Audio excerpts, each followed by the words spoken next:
Hey, how's it going? Welcome to the Mystery School. This is episode number 25. We did this one a little different. We invited some past guests back. It was cool. We had Chris Arnett out playing guitar. We had Gman playing the djembe, guitar, bass, some organ. We had Danny Navarro on the guitar and singing. We had Ryan Moore playing guitar, Aaron Brown on the bass, Mike Gillman also on the bass, Adam Wade was singing background vocals at the beginning, and Steve Stizzo on accordion, organ, and drums. And of course, Dustin Burton was playing drums. And I'm Tony Eddlemon, and I was playing guitar. But yeah, thanks everybody for coming out. Thanks for tuning in. And here it goes.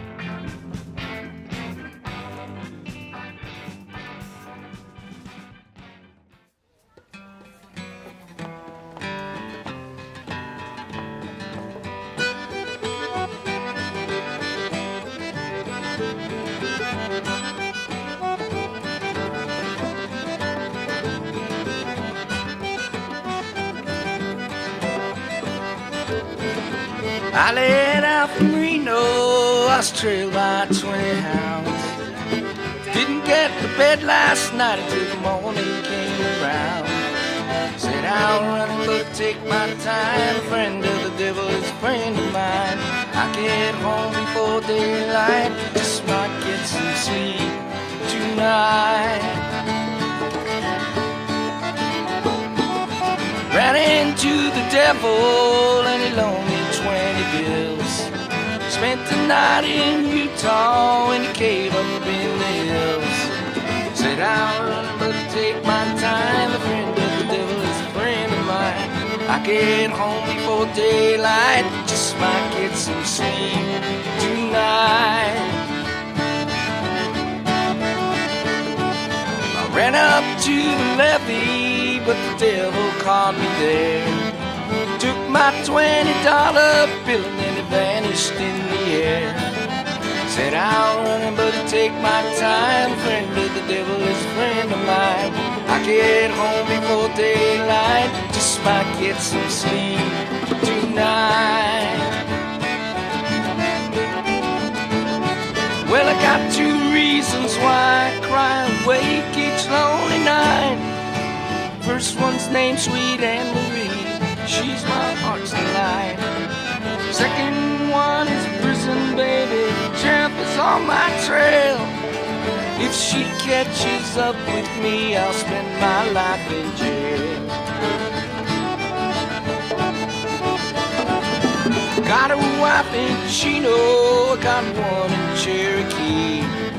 First one said she's got my child, but it don't look like me.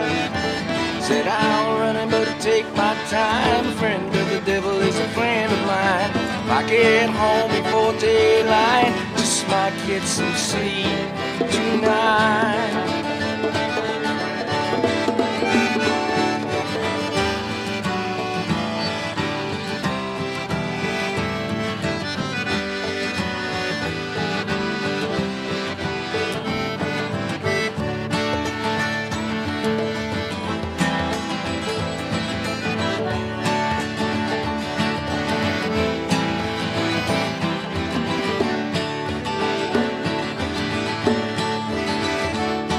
Well, I got two reasons why I cry awake each lonely night. First one's named Sweet Anne Marie, she's my heart's delight. Second one is prison baby, Sheriff is on my trail. If she catches up with me, I'll spend my life in jail.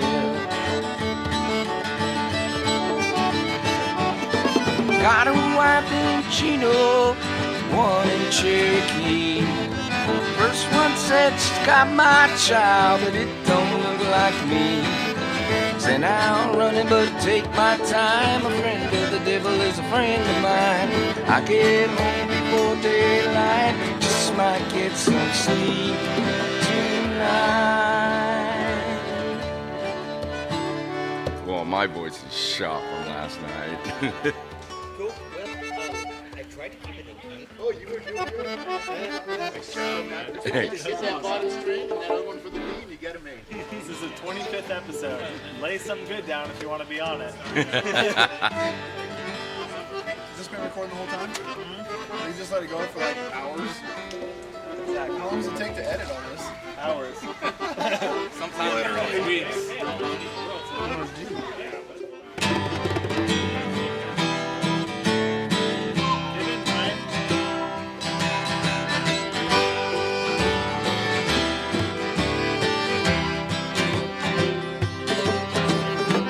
I pulled into Nazareth, was feeling about a half past dead. Just need a place where I could lay my head. Hey, mister, can you tell me where a man might find a bed? Well, he just laughed and smiled, but no was all he said. Take a load off Annie, take a load for free. Take a load off Annie, and you put the load right on me.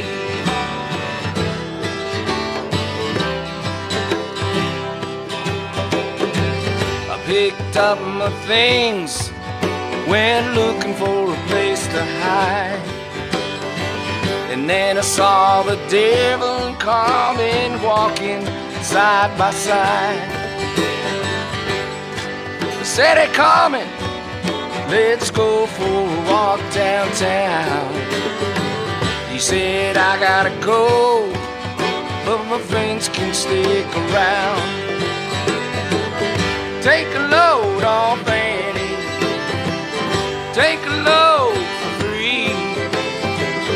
Take a load off Annie, and you put the load right on me.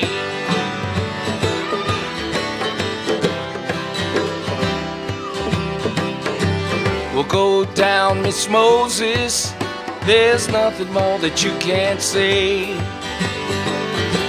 It's just old Luke, and Luke is waiting on the judgment day, yeah. So wait a minute, Luke, what about Annie Lee? He said, do me a favor, son, won't you stay and keep Annie Lee company? Take a load off Annie, take a load for free. Take a load off Annie, and you put the load right on me.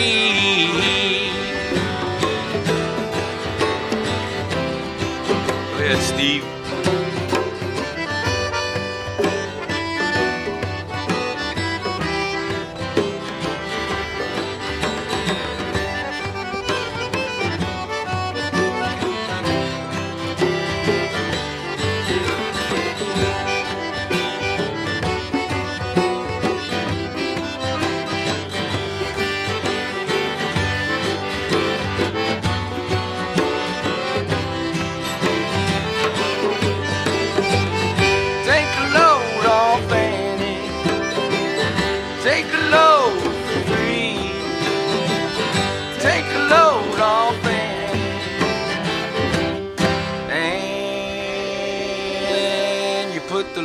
Right on me.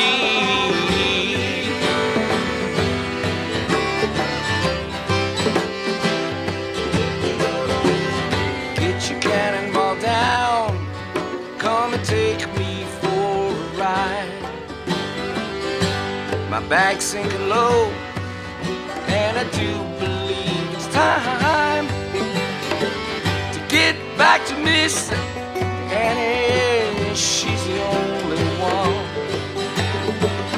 who sends me here with her regards for everyone.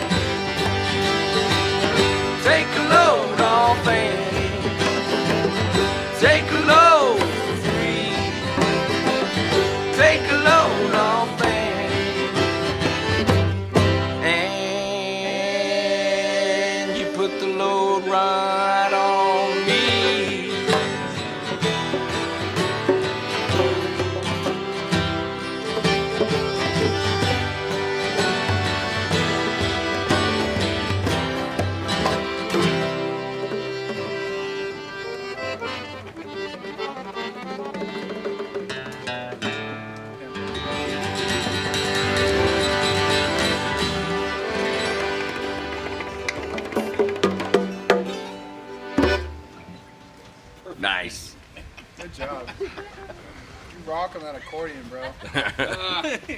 Gangsta. Just louder than everybody else. You're pretty good, man.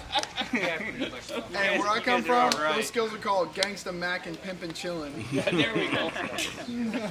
Cheers, mate. Legit. I might get one of those. Where can I find one? They're cooler. We have many different, many Oh, I thought he meant an accordion. What? Look for the beer cooler. Only room for one.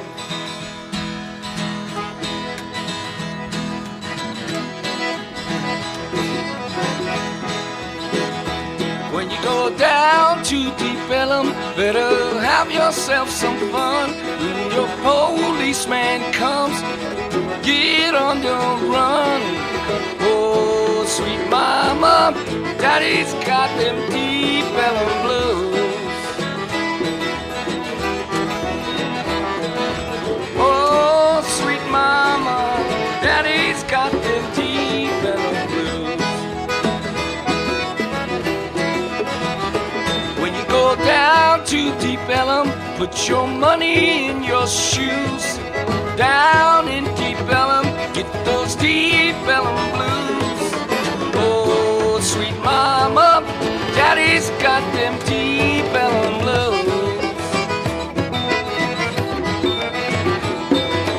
Oh, sweet mama, daddy's got them Deep Ellum blues.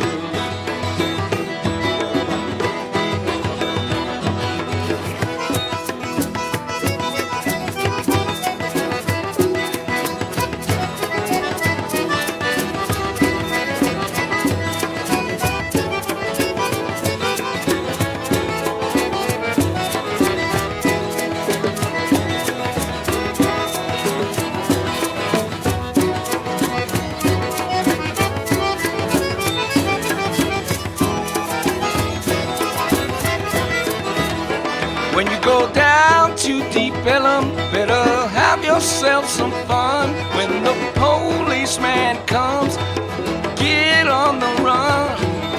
Oh, sweet mama, daddy's got them Deep Ellum blues.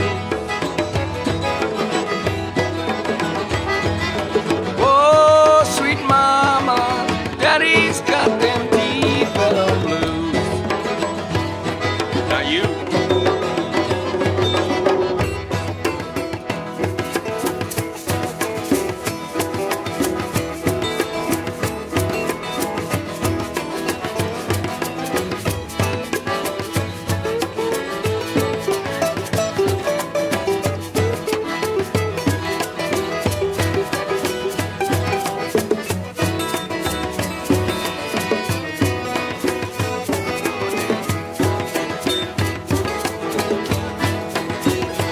When you go down to Deep Ellum, put your money in your shoes. Down in Deep Ellum, get those Deep Ellum blues. Oh, sweet mama, daddy's got them Deep Ellum blues. Oh, sweet mama, daddy's got them Deep Ellum blues. I said, oh, sweet mama, daddy's got them Deep Ellum blues. I said, oh, sweet mama, daddy's got them Deep Ellum blues.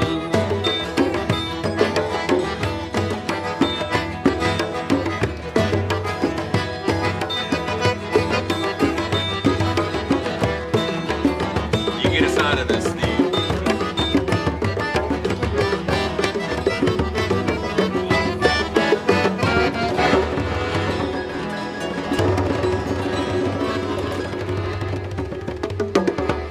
All right.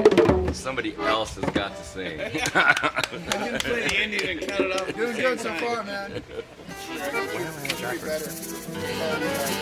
There's a country leader and something following.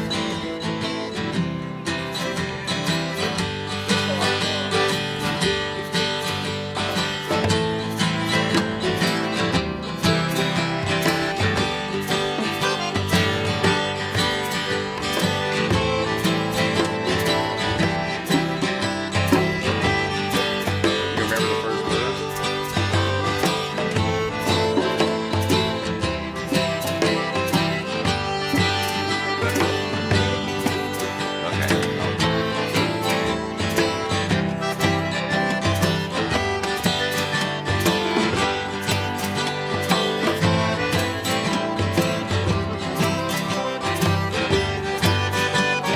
fly so high, the rain won't close.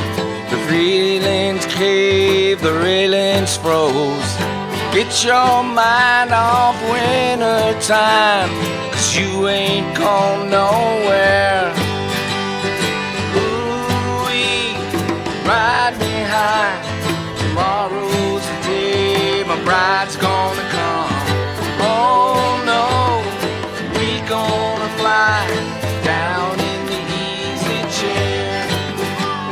The morning came, the morning's went. The morning came and the morning went. Get your mind off winter time, 'cause you ain't going nowhere. Ooh-wee, ride me high. Tomorrow's the day my bride's gonna come. Oh no, we're gonna fly down in the easy chair.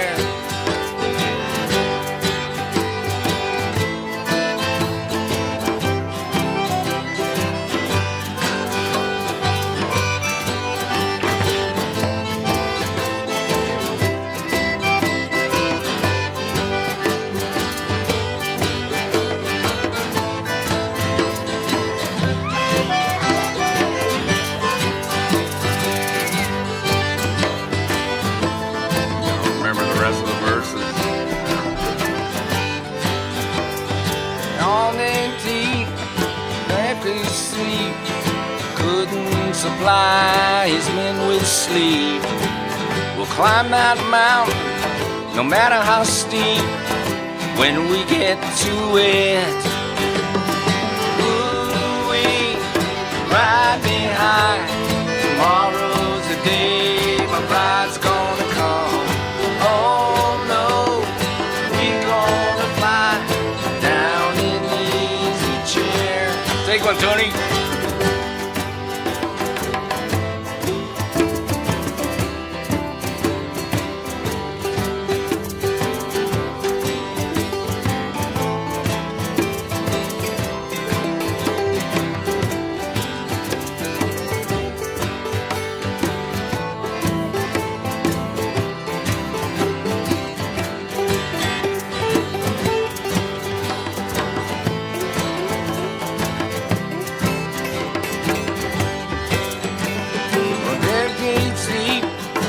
Couldn't keep all his men supplied with sleep. We'll climb that mountain, no matter how steep, when we get to it. Ooh-wee, ride me high. Tomorrow's the day my bride's gonna come. Oh no, we gonna fly down in the easy chair. Ride me high. Tomorrow's the day my bride's gonna come. Oh no, we gonna fly down in the easy chair. Down in the easy chair. Down in the easy chair. That was cool. That was nice. That was nice. And you're Mia's dad, right? Yes. All right. I heard about you. My name's about half of it. My name's Gary. My friends call me Gman. G-Man. Yeah, I don't know Mia too well, but I've been friends with Tony for about 10 years. You got my sympathies there. Tony and I have, we haven't been always in constant contact, but just always through musicianship. Yeah. And he and I have both held each other in a high regard as musicians, and I'm glad I get to meet you tonight. Yeah. And you, sir, what is your name? Actually, Danny and I and Steven will band together. Yeah. Danny's the guy here? Yeah. This guy's cool too. Yeah. You guys are like the three amigos. We're in a band called Bgvs. What's it called? Ant B. Ant B? We play in a band at the Trocadero once a month. ATB? ANTBEE. Oh, Ant B. You talking like? Well, I showed up and I was like, don't take any disrespect to this, but Tony's like, come over, and he's like, hang out, jam. I walked up and you guys were playing, Knock on Heaven's Door, and I walked up and I'm like, old dudes. So I don't know, so I set my guitar over there. So to be completely frank and transparent and honest, I'm an honest guy. Absolutely. I don't know any of the songs you guys are playing tonight, so I picked up the Djembe. And so I don't want to impede or be weird. So I was like, I'll just pick up Djembe. And it was totally cool. So if anything, I'm just here to like watch you guys jam, and it's totally cool. Because it's a different style of jamming, Feel free to laugh. Yeah. My forte, straight up, my forte is death metal. Bass, the other guy playing bass. Death metal and gangster rap. I've played a lot of metal stuff too. So you're down metal too, huh? Like metal accordion? Not on the accordion. You're the first organ player of the night. Oh, okay. Maybe, yeah, Gman will play organ too. Yeah, I can scoot on the keys, barely.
All right, Mia, you ready? We're taking it in. We got to start the whole show off right now at the end, like Quentin Tarantino. Hey, how's it going? Welcome to the Mystery School. Welcome to the Mystery School, episode number 25. Yes, this is We have made it. Yeah, this is a different episode. We had a barbecue, and we've done lots of different forms of jamming throughout the night. This is actually the end of the jam, but we're starting it off at the beginning. So, okay, tonight, who do we got? Start us out, Dustin. All right, tonight we have over here on the bass, Mr. Steve Chase. Steve Chase over there. Steve Chase. To Steve Chase's immediate right, we have Mr. Chris Arnett on the guitar. Say hello, Chris. Hello. That's what his voice sounds like. That's what I say. How's it going, dude? Good,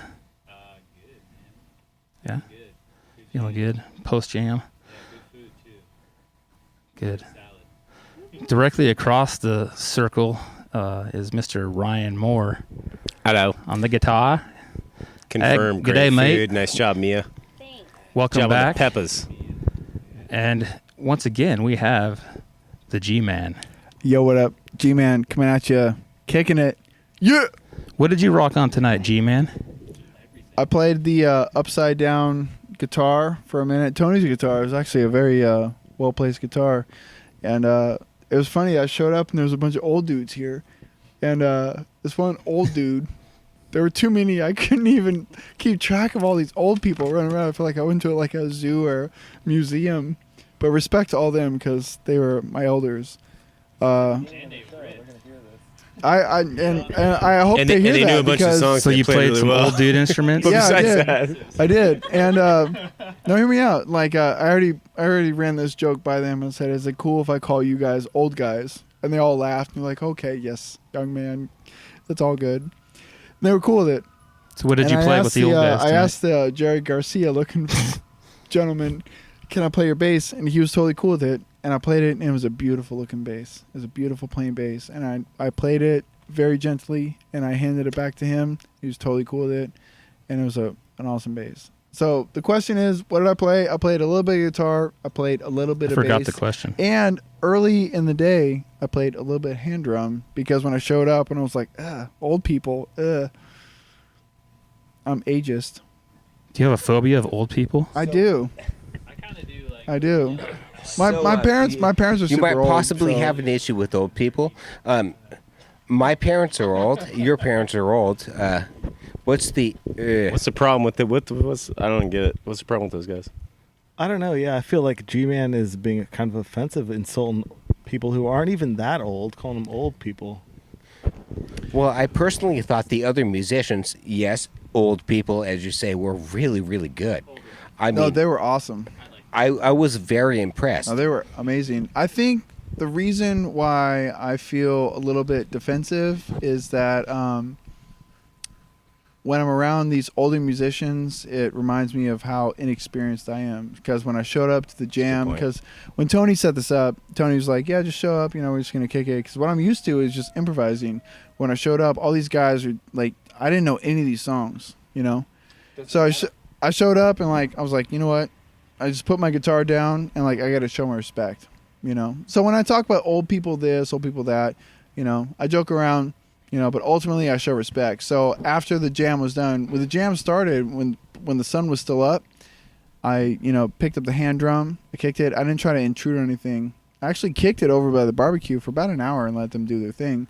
And then I went over and I introduced myself to them one by one, you know. And I asked that guy. So when I talk about old people, this and that, it's all in good fun. A little of an we're intimidation of just the human good around, skills of, you know? of the Yeah. seasoned musicians. So it's all in good respect. And so to Mr. G-Man's left, we have the final member of tonight, Mr. Tony Yeah, I'm not the Eddlemon. final member. I'm Tony. But we had Steve we have other people Stizzo here? We had Danny Navarro, Mike Gillman. All were back. Mike was playing bass. Danny played guitar. Danny actually sang a bunch of acoustic songs at the beginning. Yeah. Yeah, that was really cool. Steve was playing the accordion at the beginning. Mike Gillman brought a mandolin. He was jamming on a mandolin. That was cool. Yeah, we have three. He taught me how to play mandolin tonight. Yeah, I saw him like teaching you guys chords. There's, like, no songs. That's what we do with those old people is we learn from them. Seems like those guys actually were like, hey, let's play some songs. Yeah. So okay, tonight being a special show, right? We had 3 mediums, Tony. we had the acoustic 10 jam. people, and three mediums. I guess if you consider like the acoustic jam, electric jam, which we all the switched BS out for the electric jam. Acoustic jams, there was some switching too. There was like Ryan playing mandolin. I only played the resonator actually. What'd you think of it? I thought it was cool. I don't think I played it like a resonator is often played normally. I played it kind of like a 6-string banjo in a way. I kind of like digging in on that thing. And Could you get the tuning? I could. I tuned it to standard tuning. Oh, nice. I wasn't about Smart. I'm not going to try to play it in open G. I tried to figure out the open G, and yeah, Ryan brought his that was cool too much Tony math. Rice acoustic. Chris, you were killing it back there. Aaron Brown was playing the acoustic bass. Sweet. That's like you should talk about that a little bit. Ryan's acoustic. Play it, actually. Oh, and we also had Ryan, Adam Wade go ahead. here, but he didn't get the Chris jam. wants to hear about your It's acoustic. like a Martin, but like way nicer than a Martin, I think. What's the deal with those things? Do you know? I don't know. For such an expensive guitar, I wish I had more knowledge of it. But my dad bought that guitar and noticed that I wasn't playing guitar that much anymore. And my dad's not a guy that has like all the money in the world, like just like all of us. And he was like, "I'm gonna leave this guitar." He brought it over, we were gonna jam, and he just left it. And he's like, "Cheers now, and you need to start playing." But like Tony Rice. So basically, that's Tony Rice's guitar. Okay. And Tony Rice is like our favorite bluegrass player, and just the notes just. No, Ryan makes No, that's Ryan, when he told me about the guitar, I asked him the same question. You have a weird way of wording it. Yeah, I know. All right, so You gotta say it's the Tony a type Rice of guitar model. that Tony Rice would play, but his is probably like 20,000. Dude, those things are like insane. But I've never played one, but I would say the difference is like the fretting. Like if you like, taking a solo on an acoustic guitar is normally like not a really fun experience.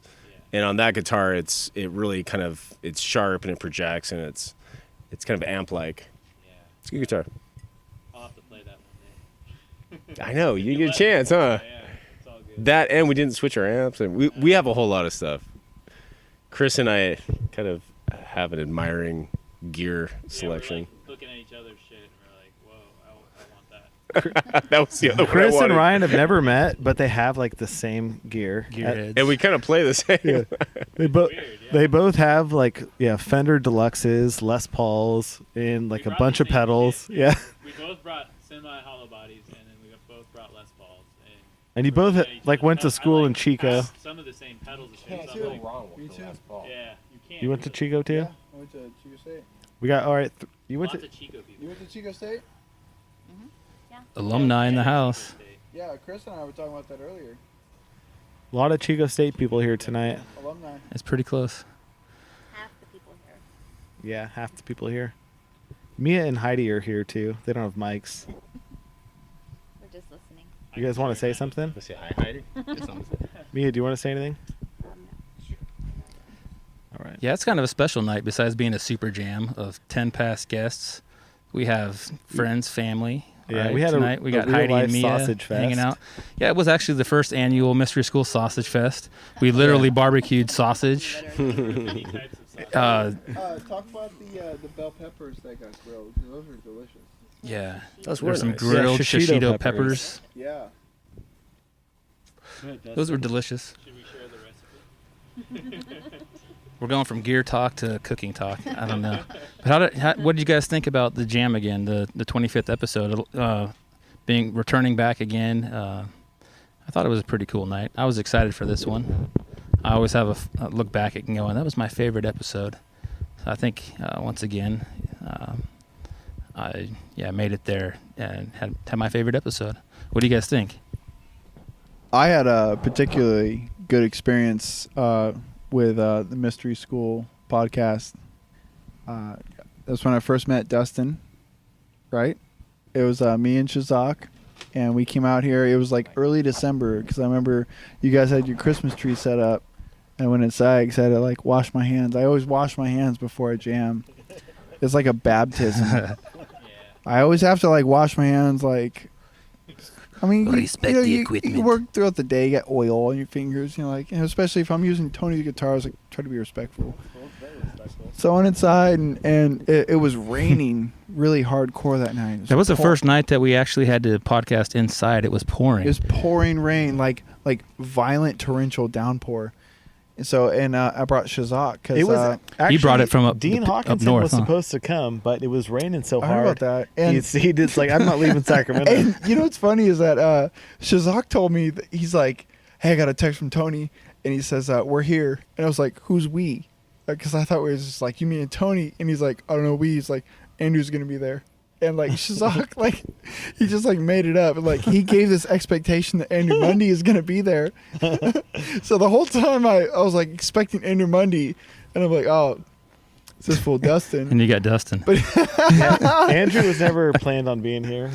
I had no idea, but Andrew has Shazak just threw that out there. But well, the Mystery School has been a lot of first meetings. Yeah, Majority and of the shows. that was the night I met you. Yeah. And it was pouring rain. So like we had nothing to do, and like we had like 3 or 4 solid jams in there.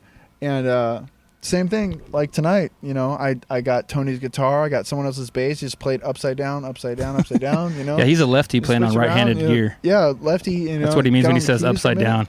He wasn't literally standing on his head holding his breath. Yeah, he plays the guitar upside down. Sometimes for all you listeners out there in radio internet land, sometimes I play with my feet.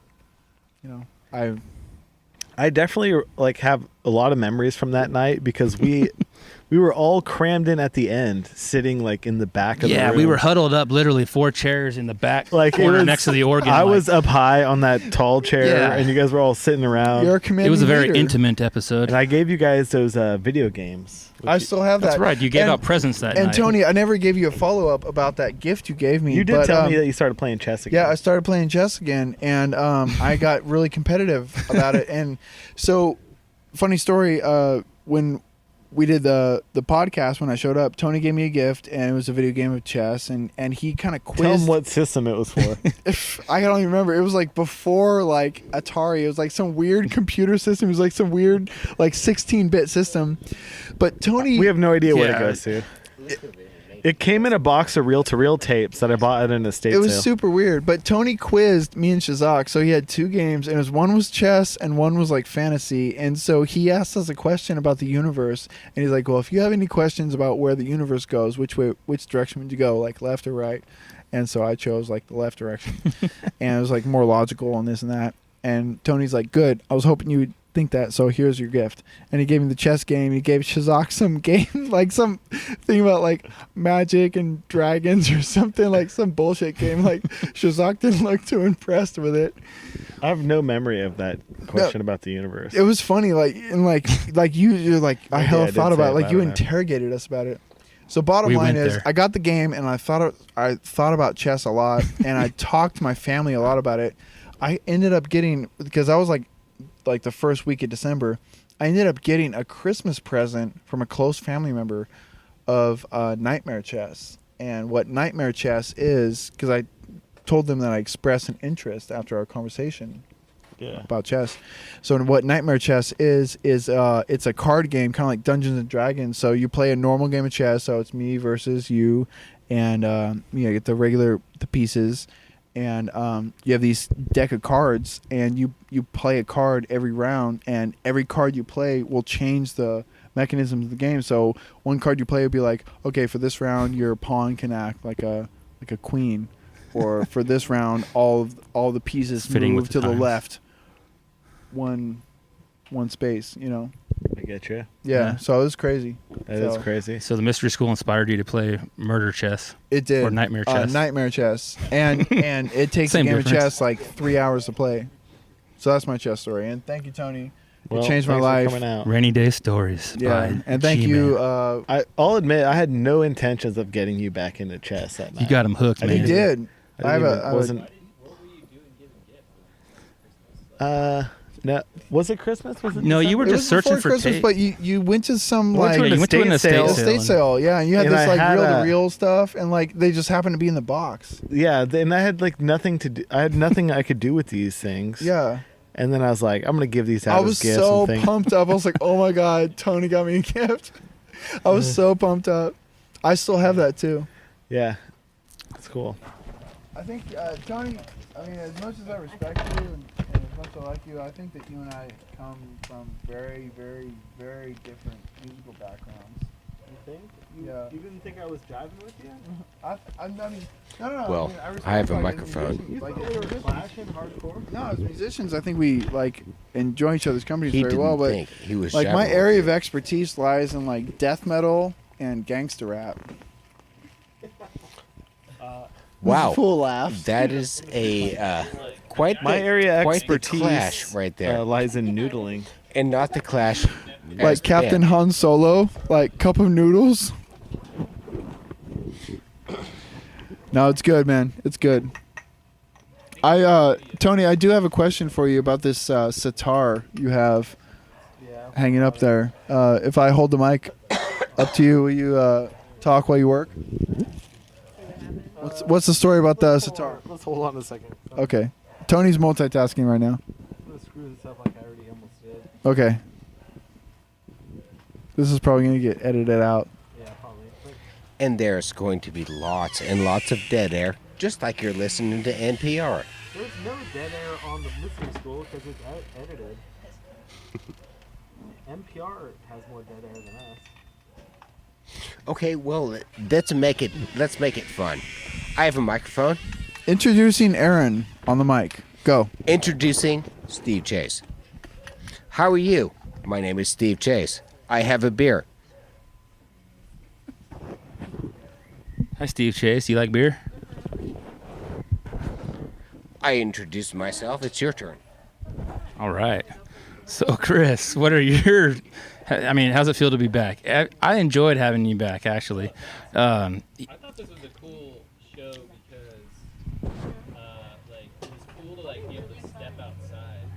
Because usually you're just in there jamming. Yeah, we had the doors open, and we were... There's a lot of dudes here, so like yeah, trading off. Hand over the guitar or the cable or whatever, and step outside and listen to like what was happening in there, which is like kind of like you were like had a front row seat to it all instead of like actually participating. Yeah. Kind of cool to hear it. Yeah, you get to hear it from a different perspective and tune in your thoughts. That was funny to hear you and Ryan are like gear, like long lost gear brothers or something, because you guys sounded good together. We like the same kind of music. I think we kind of like play a very similar style of music. What are you listening to this week? This week, let's see. I'm listening to a lot of Yellow Man, actually, which is like. Oh, really? Is that Redman's little brother? Reggae shit. Like, Yeah, I know Yellow Man. That's reggae. Yeah, That's cool. Like, well, there's a Yellow Man from NWA, I think, right? But No, that's DJ Yella. that's Yellow Man. Or That's Yella. That's MC Yella. That's That's MC right. Yella. That's DJ Yella and MC There you go. Ren. I saw Eekman. Ika Mouse. Yeah. Yeah, isn't it great? Weird. I was oddly listening to Yellow Man. Why do damn? Which, I don't know. And let me see, was there anything else? What did you tell me?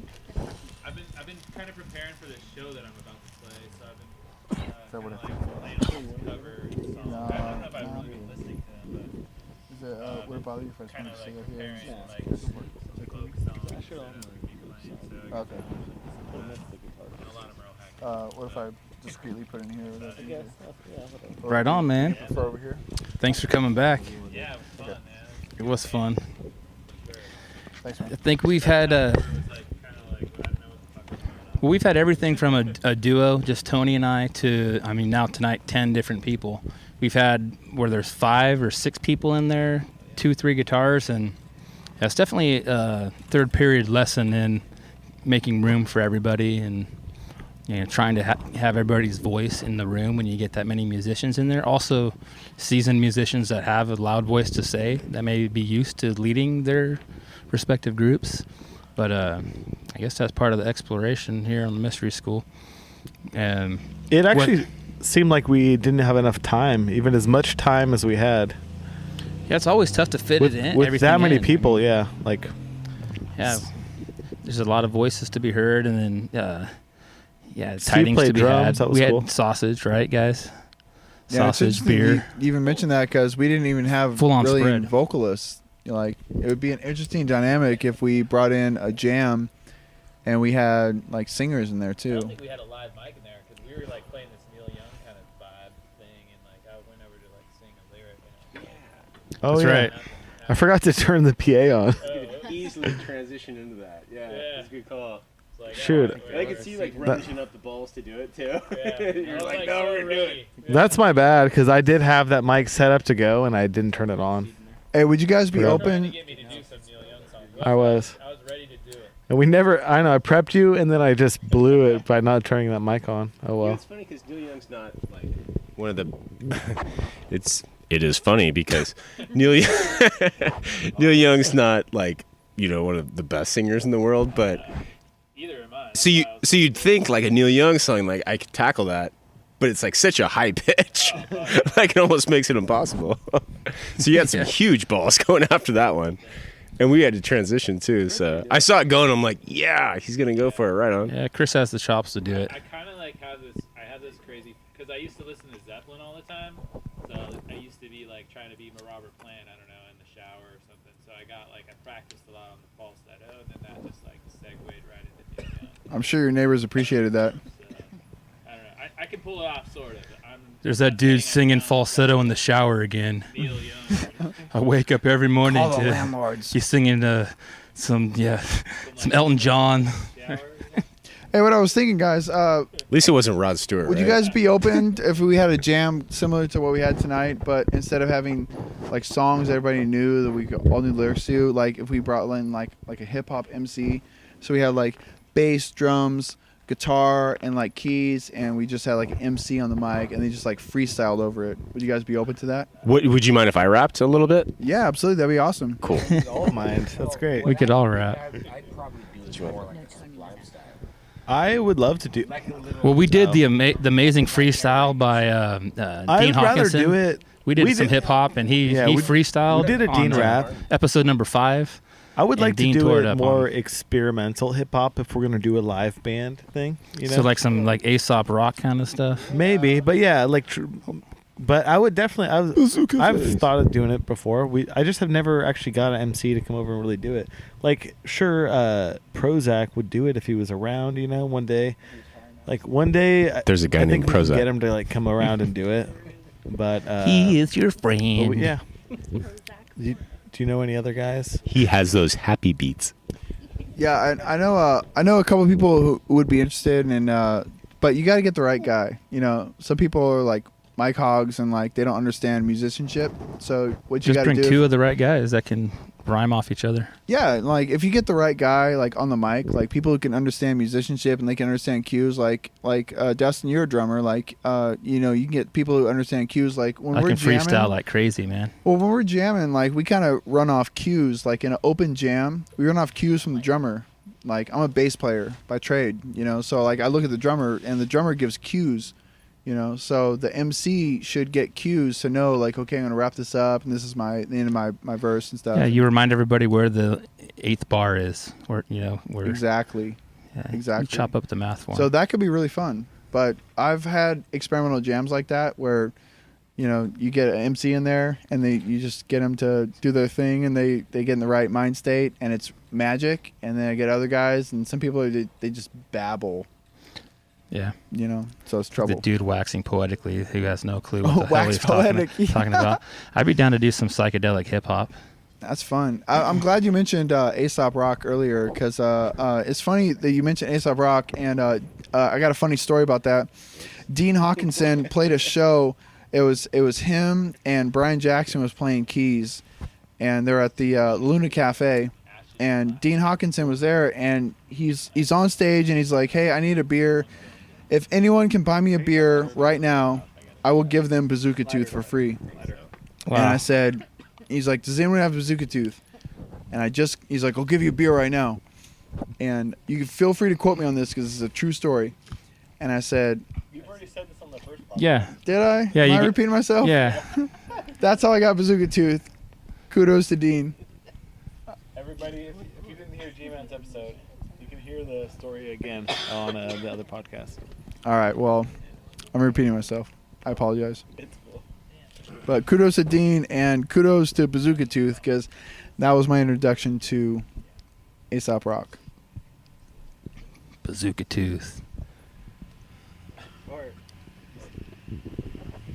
All right, Ryan. This is your fifth or sixth? What? I think it's his fifth time. Fifth episode? Probably, yeah, fifth. Maybe, yeah. I You're- never turn it down.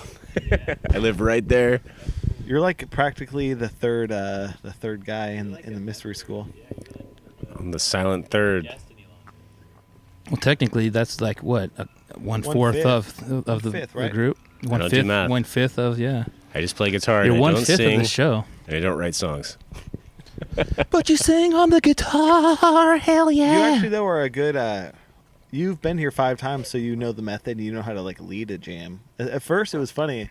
First jam, you were kind of leading it, and Gman made you like square it up, like, "Hey, man. what key we in? What are we doing?" That was great. I really enjoyed that dynamic. Was that cool? I thought Yeah, it was that was a great. fun I moment. didn't mean to cramp your style on that, man. I apologize. No, I appreciate that because Okay.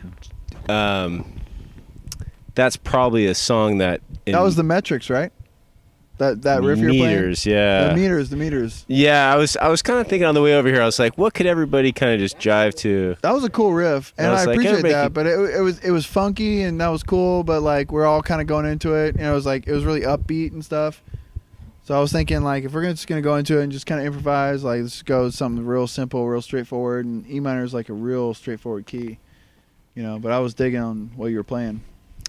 Well, we just aim to make you happy, and people that come to the jam, it's like if you're not comfortable with something or if it's too much, and I think in a room with like 3 guitar players and a lot of musicians, too many notes can get a little cumbersome. Yeah, for sure. So, and that's kind of the thing about jamming is like when, and this would be good for people to understand that don't play music.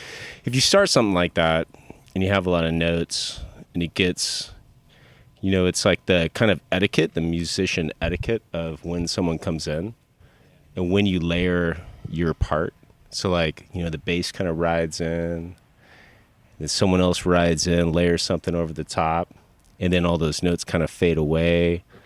Or you start with something very mellow with a couple notes and people build on it in their layers, and it's like, how does a jam begin? I think that's really what this podcast is about. How do you play with people? How do you communicate with people? And I think that comes out just in our words that we're saying right now. What do people hear from what we're saying to each other, and how does our communication flow?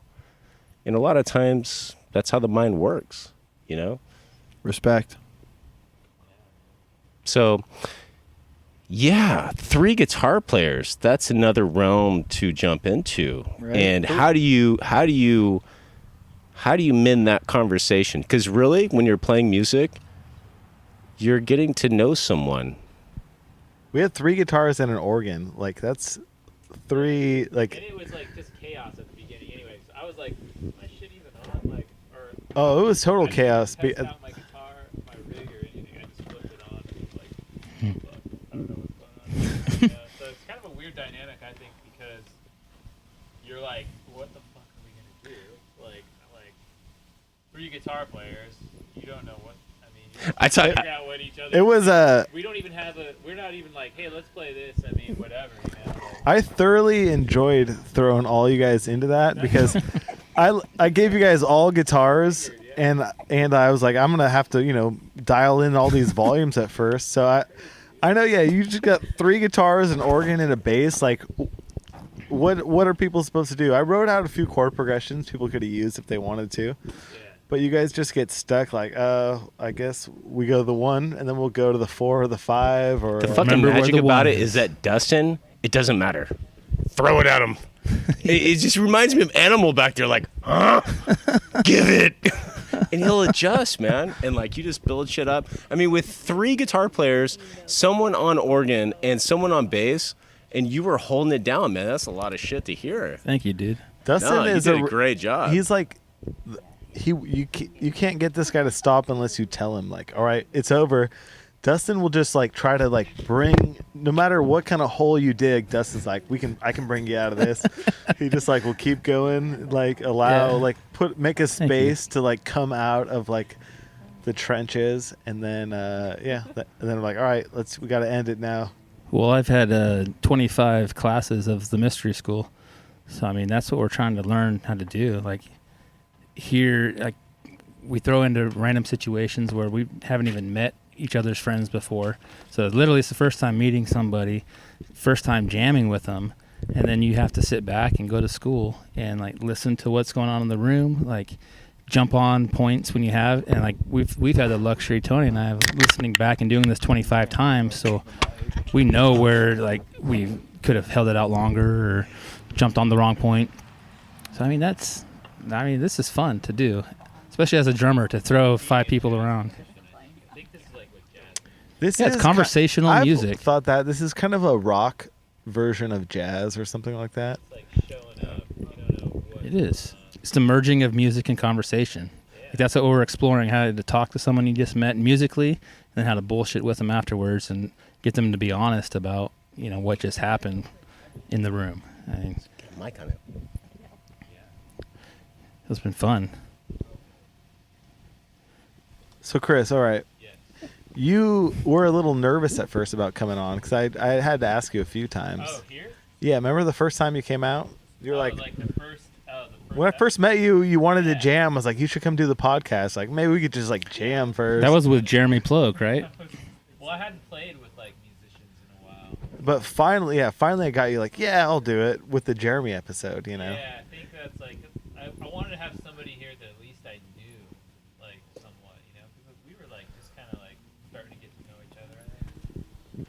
And I knew Jeremy, and I don't know, and I knew he could like, the other thing was that without playing for with people for so long, I don't think I was really like, I didn't want to be the leader, I just wanted to like kind of hang back and jam and have somebody that like, Yeah. And yeah. You actually provided chords and everything. That's the cool part. Showing up with chords. It was crazy. Like we started off like on one song. How many times have you used them, Tony? We use them like half the time at the most. They help. I bring them out. I always want to have like a backup plan. Like I write out enough chord progressions that like if we need some material to like base a jam around, we do that. I think the thing you don't get enough credit about is you really write some really cool chord progressions, man. I mean, they're like really kind of the riff master. They're a good mix of, I think, of what everybody that shows up is into from a young age to what's still popular now with like them Crooked Vultures kind of vibe, Queen's Stone Age, all the way back to Zeppelin.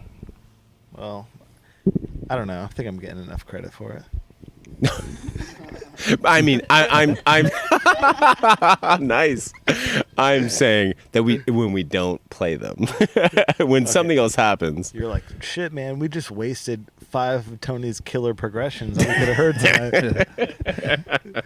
I'm just bummed I missed out to get to hear some of those progressions. They were looking killer. No, you write good shit, dude. You really do. It's different writing stuff for this because like I just write it out quick. I'll write out a progression, and then like, once like that's cool, and then I just have to move right on. Normally, you're writing something, you go over it and over it. You don't critique it. Yeah, once because I have to write a bunch of progressions. So once It's I get a jam it, it's jumping like, point. This works, and then I just move on, and I just go to the next one. Yeah, I try to make smart. them in order so that they actually, if we played all the jams in order, it would like be a musical Nice progressing build. thing. So each key like it ends and should sound good, but we never even do that, so nobody's heard that. There's been a couple episodes where we played them in order that I thought worked out. Think about who's gonna come on the show, and then like, is that ever? I always think about that. That Yeah, you one, have to be mindful of their that one particular like style. 100% like influences me. Each one when I'm thinking about it, I'm thinking about who's coming and like what to do. That's been an enjoyable part, is like having each guest have a big influence on where the night's going to go.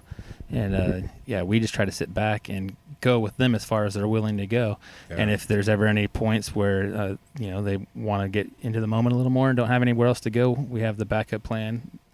Tony's got the I tell Dustin like progressions. the vibes, like some. Yeah, Dustin I always will like ask to me, have like, what are we doing? And I'll the be- and I'll, person. like, I like to know who say it is. some kind of abstract vibe. Do you guys ever get thrown off, like, or do you guys ever get surprised? I guess, like when you think you know, like how somebody's gonna play. To me, all the time, because And then they play like completely, like. yeah. Yeah, definitely. Yeah, expectations, have to be thrown out the window, like in life and music, because they always set you up for failure. You just have to get a general idea, and but ultimately in the moment be a good listener and really feel who this person is, because what they may have on tape or a band that they played with, when they jam, it may be a completely different voice, because when you jam, you try to do something that you may have not gotten down on paper already.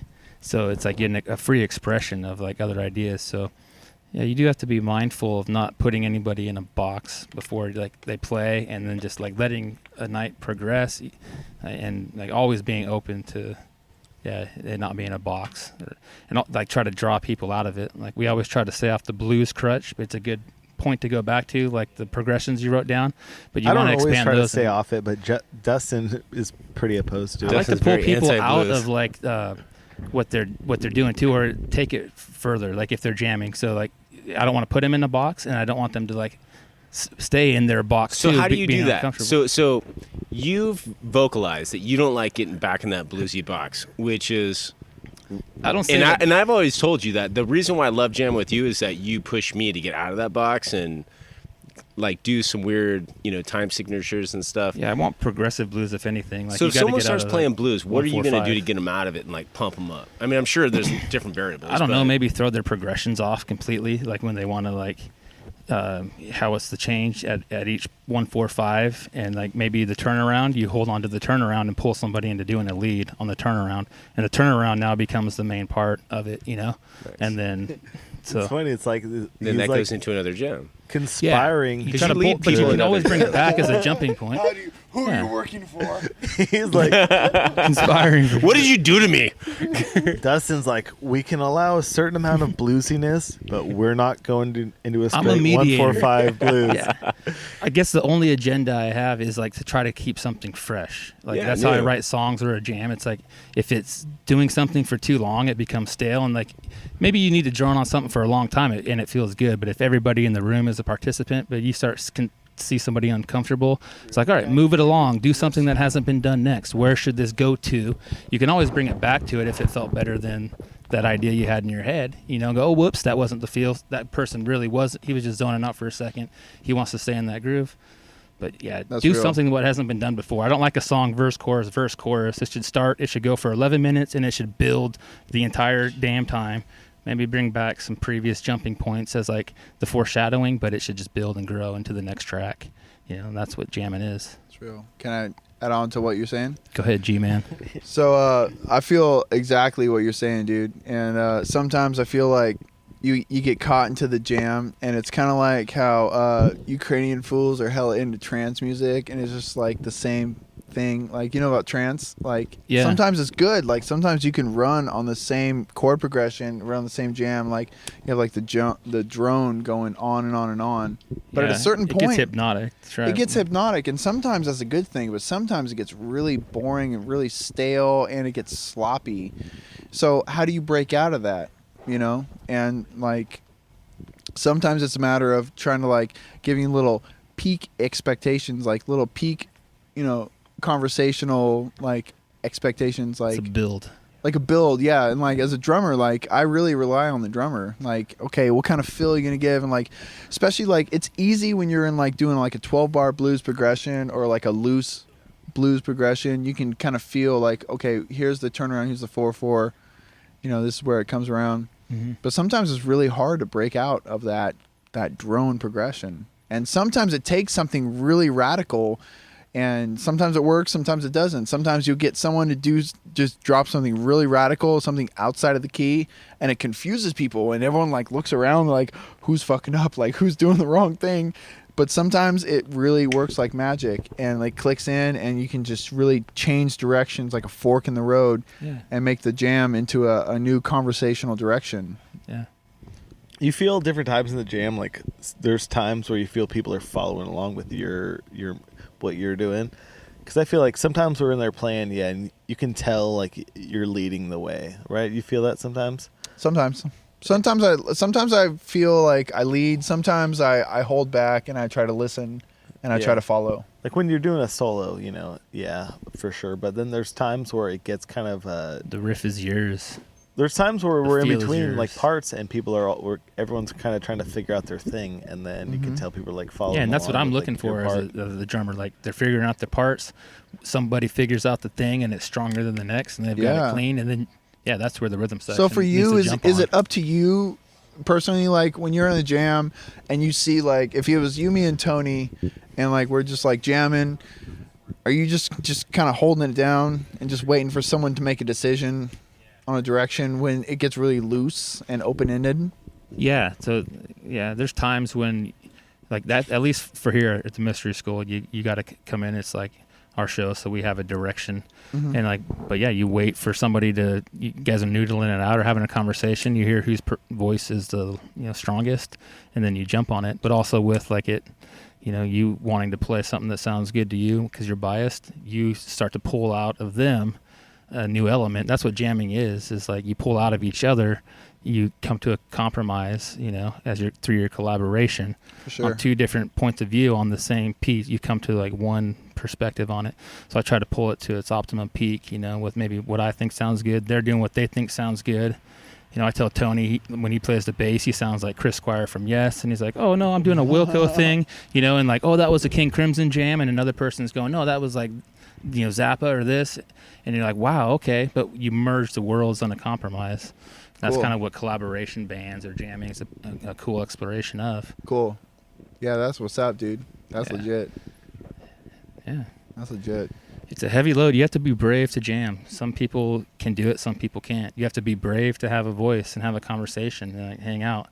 And I mean, jamming for like Tony and I, like we just would do it, and we would be brave, like when we just first met in jam and we decided to do this and get it on tape and have other people go there with us. And it takes a lot to just be unexpected and like jam and like, try something out and fail and then pull back. It's an awesome experience, so. Nice. Yeah, it's been fun. Tonight's been cool. It's been fun. So if you guys, if Dustin and Tony, if you guys could talk a little bit about how has it been for the 25 episodes, because that's something definitely to celebrate. I think I would like to hear you guys' opinion on, touching on that. Well, it started out not even. Well, cool. Thanks, Aaron. All right. Later, Aaron. Night. Good deal. I will see you Monday. All right. Aaron's See you, taking Aaron. off. Good night, Aaron. Yeah. See you, Aaron. Cool, man. We'll see you on Wednesday. So we started not even really knowing if we were going to put this out or whatever. And then Yeah, we had no idea we were going to do this. and we were even just recording it on very primitive equipment.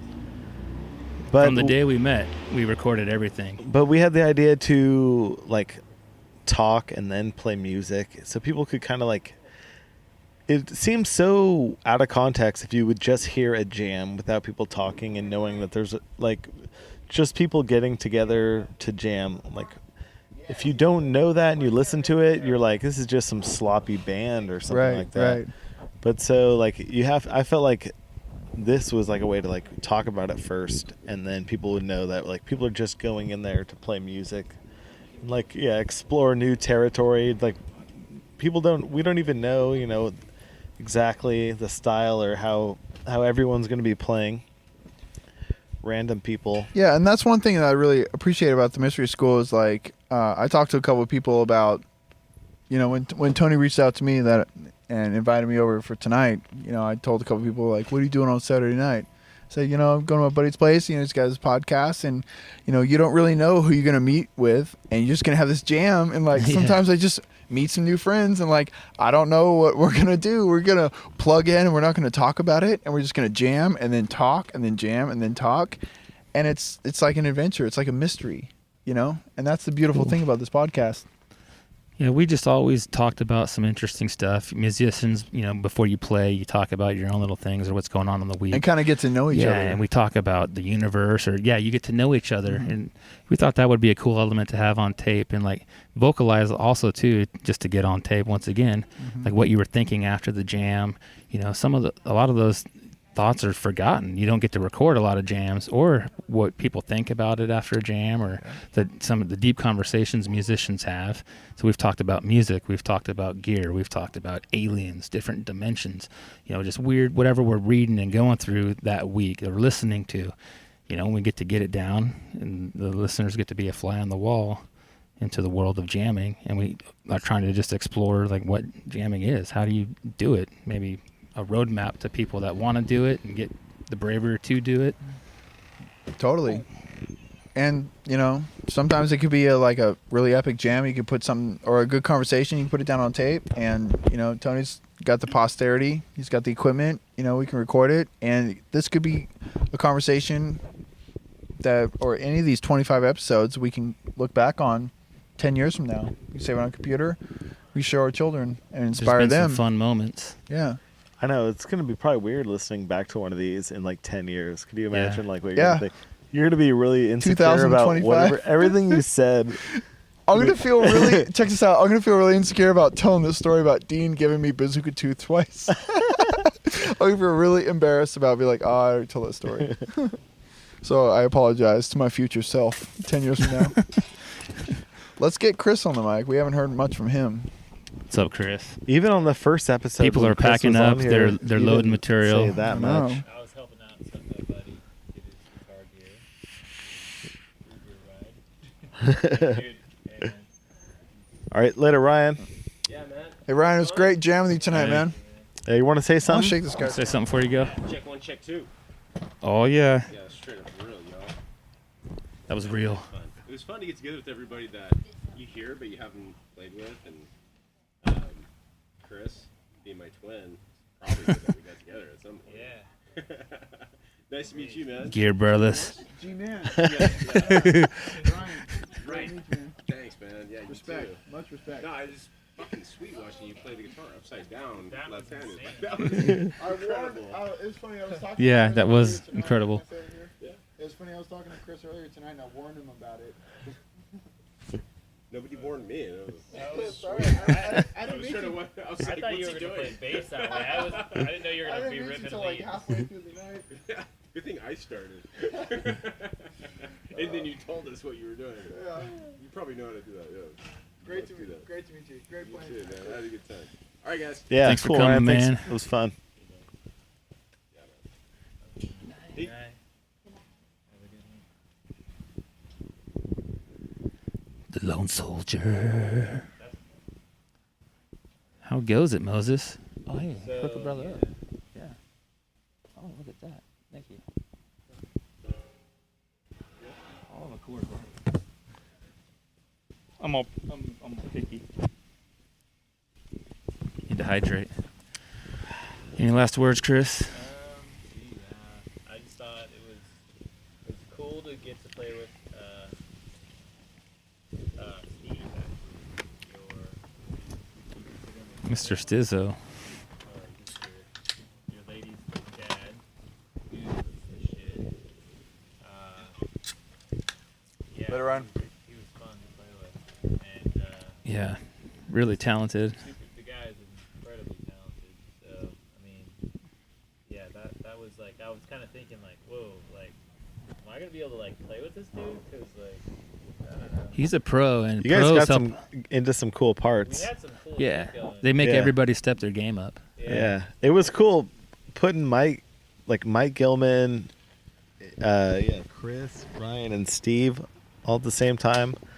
That was some Man. cool That parts. shit, like, Mr. you were Gillman getting has a into it, pocket, like, like- I was feeling that for a minute there. Yeah, like, you want to talk about hypnotism in music? Like Mr. Gillman, his bass lines are just Shit, man. They Those take guys you were in a there. whole different league. yeah, I that's the I groove. looked at them. I'm like, old guys. Fuck that. Like, That's how you get your chops up, man. for real. You want to Like, jam with I mean, people? I you know? say old guys, and like, as I mentioned earlier, like, don't check me on it. Like, don't be disrespectful. But like, and I talked to them earlier. Like, You say it as OG. like They're the OG, OGs like of old music right guys, there. original gangsters. Like, those dudes were in a way different league. So when I showed up, I put my acoustic guitar aside and I picked up the djembe, and I just like I'm not even playing guitars around these fools. Like, yeah, it was a little bit. Gangsta. I always get a little intimidated at first. I guess I don't know. Bravery in jamming, Just my right? like personality. I'm not like a that's the weird thing about me being like a musician, I guess. Well, Chris, did you know those songs? Like when you sat in on the jam, I know the tunes that they're playing, so I could step in and like.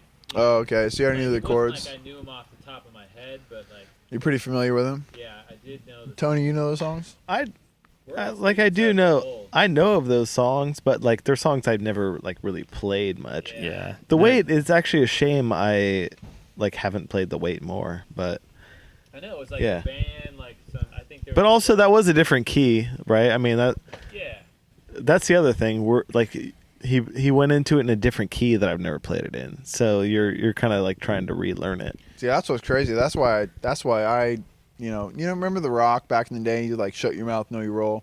And I showed up and I saw these guys playing these songs, and I knew the deal. Like I shut my mouth, I knew my role. Like I come from a school of like gangster rap and death metal, like that's my forte.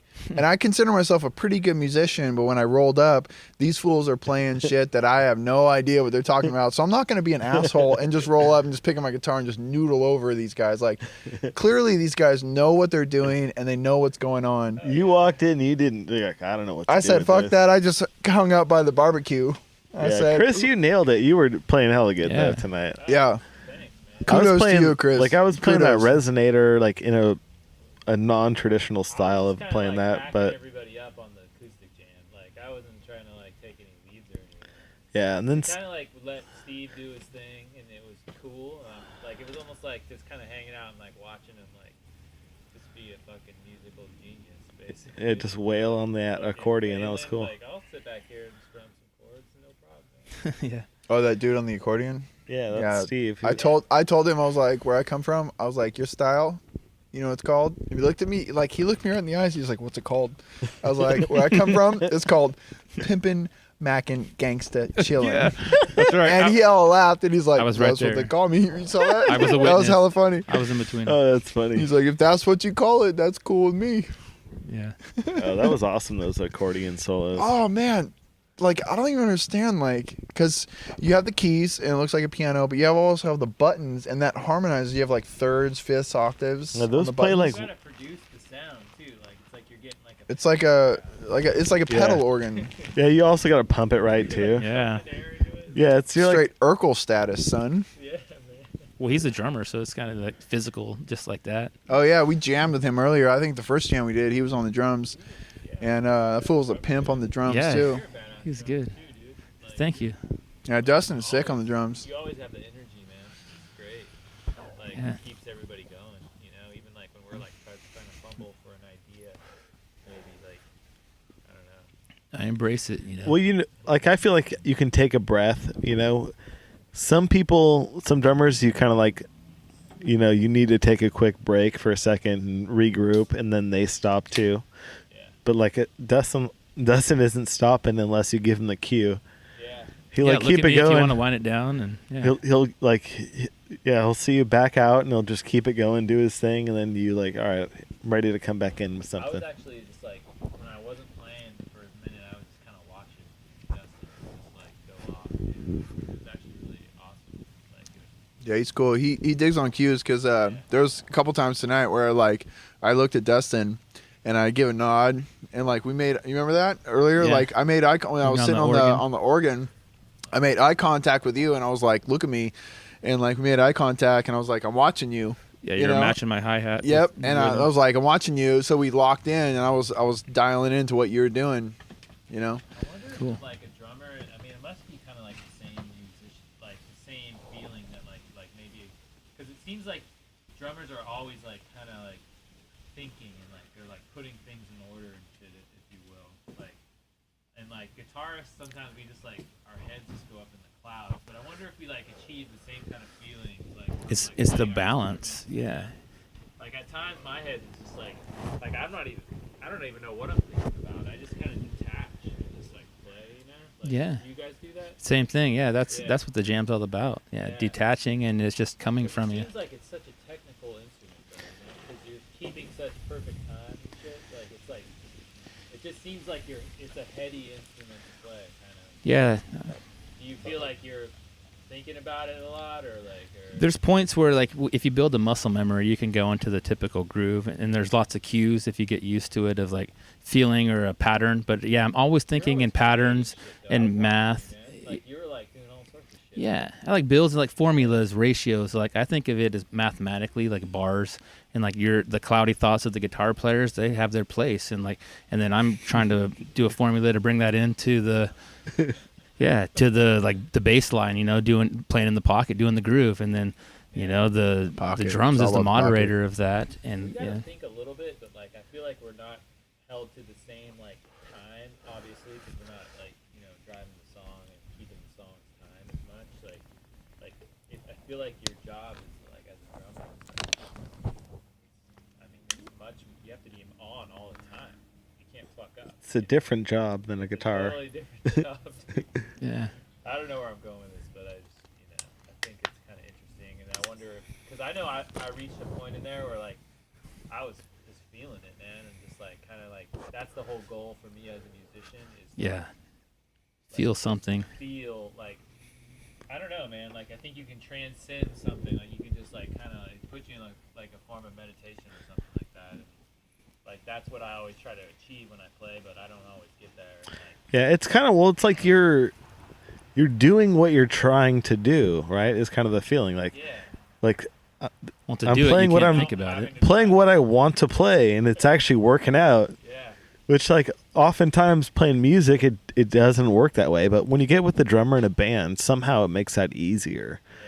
So it's cool. That's like the kind of the satisfying thing about playing with the band. It seems to make everything easier. And those are the moments. Do you ever? Sorry to cut you off. No, it's good. Do you guys ever I don't know? Do you get that high feeling ever when you're playing? Is that like what you play for? Like, I don't feel like you get it that often, but like every once in a while, you're like what you're saying. You're like creating exactly what you want to create. Euphoria. You're just feeling what you're playing. And does that like lift you up to some place? Oh yeah. Outside of that creative euphoria. And for me, the purest form of that is like when you jam and you're getting a bunch of different musicians in the room and they have no idea what's going on, but all of a sudden, like you said, you hit that piece and it feels so good. Like that's that euphoria you play for. It's like you guys are all speaking the same language, but you're not without talking. planning anything. Yeah, you're not talking. You have no agenda. Nobody does. Yeah, and it's like that's a cool like connection. I mean, that's that.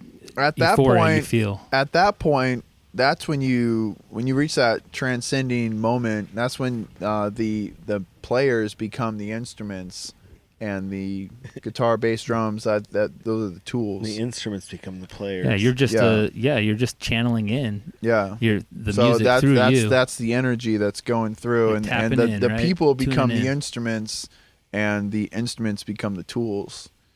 It's like a painter with a paintbrush. What is a paintbrush? It's like that. I don't know. For me, like, I kind of like it when we're jamming and I realize this song happens to like work right in my wheelhouse with like I have so many riffs and stuff like that I play all the time, like by myself in the house. And then you're like, oh yeah, this song really appeals to that. And then those jams I get pretty pumped about. But then there's jams where like, some of your stuff just doesn't work, and then you're like fighting to like inside of the thing, like figure out what to do. Yeah. Well, I have a question for you guys. Do you guys write your own music? Like, do you guys sit down and like write songs, or like the riffs you write? Do you like sit down and just like jam them out and like take the ideas you write like to the jams like we did tonight? Tonight with the podcast, we just I'll write I'll like write progressions, and then I'll bring my agenda for what I'm hearing that week. But I mean, I do write songs in other time, like for bands and stuff. I'll write songs. Right, exactly. That. But for this, it's always been just like writing these like jam progressions. Cool. Yeah. And the couple songs we have had, the theme song 1 and theme song 2, they came just directly out of jams that we did, spontaneously, and we're like, okay, there we go, and we didn't even talk about it. That's the fun thing about it. We just do it, and we just turned it into the ending with the theme song 2. That was the last track. I don't think we were playing theme song. We didn't play theme song 1 with Chris. No, that phased out. I think right around episode or 2 before. Yeah. Maybe the first 10 or 12 Theme episodes. song 1 is organ song I play. Yeah.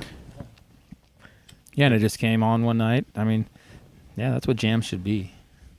I mean, Ryan Moore has played a few theme song 1s on his podcast. yeah, I think he's played both. Tonight Was his 5th one. Ryan was a cool guy. I'm surprised I've never met him before. I think you and I talked on the phone last night. You said that Ryan would be there. Was he the Abundant Life alumni? No, that's Mike. Mike. Was The Mike bass here player. tonight? The other bass player. As you call the Jerry Garcia looking Yeah, dude. one of those old guys the who've been old guy. insulted. Oh, he was the old. He was the scariest Abundant Life old dude? guy. Yeah. Okay. Did he play in the Abundant Life I band? think he ran and hid by the he was a barbecue. bass player like my whole life going to that church. In Abundant Life? Okay, Yeah. maybe I do He remember was that the guy. church bass player. He was the Jerry Garcia when dude. Tony was Yeah. when Tony grew My up. whole as a church kid. experience, that guy played the bass through it. Man, I went into Abundant Life for years, man. Was I disrespectful earlier? I don't know. You what get guys one last think. chance to make it up to Tony, your for future. real, like, was I disrespectful? Like, I didn't mean to be disrespectful earlier. Like, Those I are the I mentors apologize of for that. us young musicians. No, I did. Like, no, if it's any accord to you, like I really did talk to them, and like they, like I wasn't just. I shook their hands, I introduced myself, and I complimented them, and I was really cool with them, and I told them all the old guy jokes to their face, and they were cool with it. No, I'm just saying. On the record, like we should be cool. So if we segue back in, like I'll be cool. Like I'll give them a good shout out. They were old, but they weren't that old. No. I wouldn't even think of that. When you're like 85 or 91 or whatever. Yeah, this guy. Yeah. Yeah, they were. I like Tony's point on I that. could see where you like step into like some like 60s jam if you're like into metal and hardcore. Yeah, I wasn't meaning to be disrespectful, No, like on the record. I know. I was just kind of being silly about it. No, and that's totally cool. Like if they listen back to this and like and they know like my conversation with them, and like I'm talking like on the record right now, like I was totally cool with all of them. I shook their hand, I introduced myself, you know, and I complimented them, and I showed my respect, and that was part of the reason why I stood out when they were doing their initial jam, you know, and I played the bongo on the second jam, you know. We should definitely like have one of these like 30 years A reunion. Where we're the old guys and Van's the disrespectful punk. He's like, man, that fool Gman's hella old. We'll bring a little shit talker He's with all his name weird. starting with the letter G. You know, Man, he that can dude says the F talk- word all the talk crap time. about him. They'll all be musicians by then. You know, like all the little guys that were in here. Yeah. Your son. Yeah, how cool would that be? You know, playing with your kids. They were into it, man. I felt like Playing with my dad's awesome. I mean, yeah, they came in and the little kids were digging it. I think that was the groove you probably were talking about, where it just felt really good. Yeah, I was And watching you, and then I saw the kids in there too. Like they were digging it, man. It's like kind of cool to see little kids. yeah, that's the purest form of criticism. If you're playing something right, like it'll grab a kid's attention. I mean, I don't know. Like personally, like I didn't grow up in a musical family, so. Oh, really? Could you imagine, like, I don't know if these kids. I mean, they're probably around it a lot. I think that's been the common theme with every guest we've ever had, is that they've had really musical backgrounds and parents and been around this. So how did you find like music being not from a musical family? Man. Like even from like a young age, like I kind of remember being like a little kid and like hearing, I mean, stupid shit on the radio, like I Have a Tiger or something, but I was like way into the riff, you know? Like, whoa, that's fucking, like, just like, you know. Just grabbed your ear. And trying to make the sounds with your mouth or whatever. I don't know, at a young age, I was like way into like guitars and fucking Elvis Presley, which was kind of weird. And I remember seeing Kiss on TV, like. You definitely look like a member of Kiss. Yeah, I could be, like, definitely. Chris, I'm Kiss, Italian, so I guess same vibe. You guys are from Jersey. Yeah. Well, what made you decide to pick up the guitar? Like, Dude, like I feel like I was ready to do it like my whole life. I don't even know if it was like not that like, and I didn't do it for like I didn't get a guitar till like a real guitar till I was about 15 or 16 or something. Did you try to acquire one before that? I did, yeah. I wanted to play guitar. Yeah, it's like not easy to acquire one. Me too, my whole life. But you they're don't not like have- hard to like. It's hard to like get one or see one. Here's your $5 allowance, kid. You know. Yeah. "Ah, You blow it all in a Snickers. I and really like a probably push-up never pop even and saw like a real guitar for years. Did you guys have that same feeling? Like, were you always I did. drawn to like music? I always did. I always was, and yeah, always played absolutely. it. You Yeah. like your dad had Michael guitars. Bolton, My dad Mariah had Carey. guitars What about around you? that they Did put me your in family musical have lessons, instruments? you know, piano. We had I a was in AM band, FM you know. radio. No, but like none of your parents played instruments. I'm the only musician in my family. To like play the violin at school, and like I didn't want to play a fucking violin. So, What's your parents' background? My What? Yeah, not being musical. What were they kind of into growing up? Dad, well, the weird thing is my biological parents like both like really dug music. I don't think they played or anything, but like my mom. Avid listeners. My mom would like always dance and shit to music and like whenever it was on or whatever. She was into it, so I don't know. Maybe I got it from them. So did you hear like the Elvis Presley records? Is that what they were playing? I don't know how I got into Elvis. Or was it more radio or? It was just on TV or something. Hmm. Or maybe my mom played it. I don't know. So do you have a first musical memory of like something that you saw or heard that made you decide like I really got it? Like you said you were around 8. Yeah, well, I saw that Kiss show on like TV or something, like hella young. Like I was like maybe 3 or something. Oh wow. And somehow that like imprinted my mind. You That know, was the gateway drug. I don't even listen to Kiss, but it was just like I thought they were so cool looking. Huh. Even at that young age, but yeah, I think that was one of the first ones, and I think somehow there was lots of like listening to songs in my dad's pickup truck or whatever. Yeah. I think he was into music, so Cool. I don't know. I always remember hearing music like when I was younger, so maybe that was it. I don't know. Hey, Chris. Yeah. So what does KISS stand for you? Kiss? What does it stand for? Because I've heard it could be like we all agree it could be an acronym. And it stands for many different things. What does it stand for you? I have never even thought about I've heard of what people say it is. Okay, well, I've never heard this question before. Okay, Knights in Satan's service. That's what I've heard. I heard that, but that's what I've heard. Knights in Satan's that's what they service. told you at church. It was Yeah. Right? Yeah. I don't know. It's, Wait, they were talking about Kiss in your church. yeah. Yeah. Yeah. No. that's Because what they were said. secretly listening to it too. They just want to make money. Dude, I love that they were talking about Kiss at your church. Oh yeah. Killer at the, Illuminati True Love Waits satanic rally. specialists. Did you know that Kiss is like they're all like they're it's not a gnome. What do they call those? Like, oh, it's a mime. They're like fucking mimes. Well, it's funny because The church is so afraid of them. Well, they're horny mimes. Really horny mimes. well, you know what's funny is And they wear high heels because they're midget mimes. Space mimes that are in But that's funny that Gman heard the same thing at Abundant Life. I did. Yep. Yeah, I heard it there too. I don't even know. I can't even remember when or where I heard that, but I heard it enough times to remember it and not know where I heard it. Yep. I've heard it before. And when I got a little bit older, Wow. They're inventive. I love metal, and I got into black metal. Who's your favorite metal band?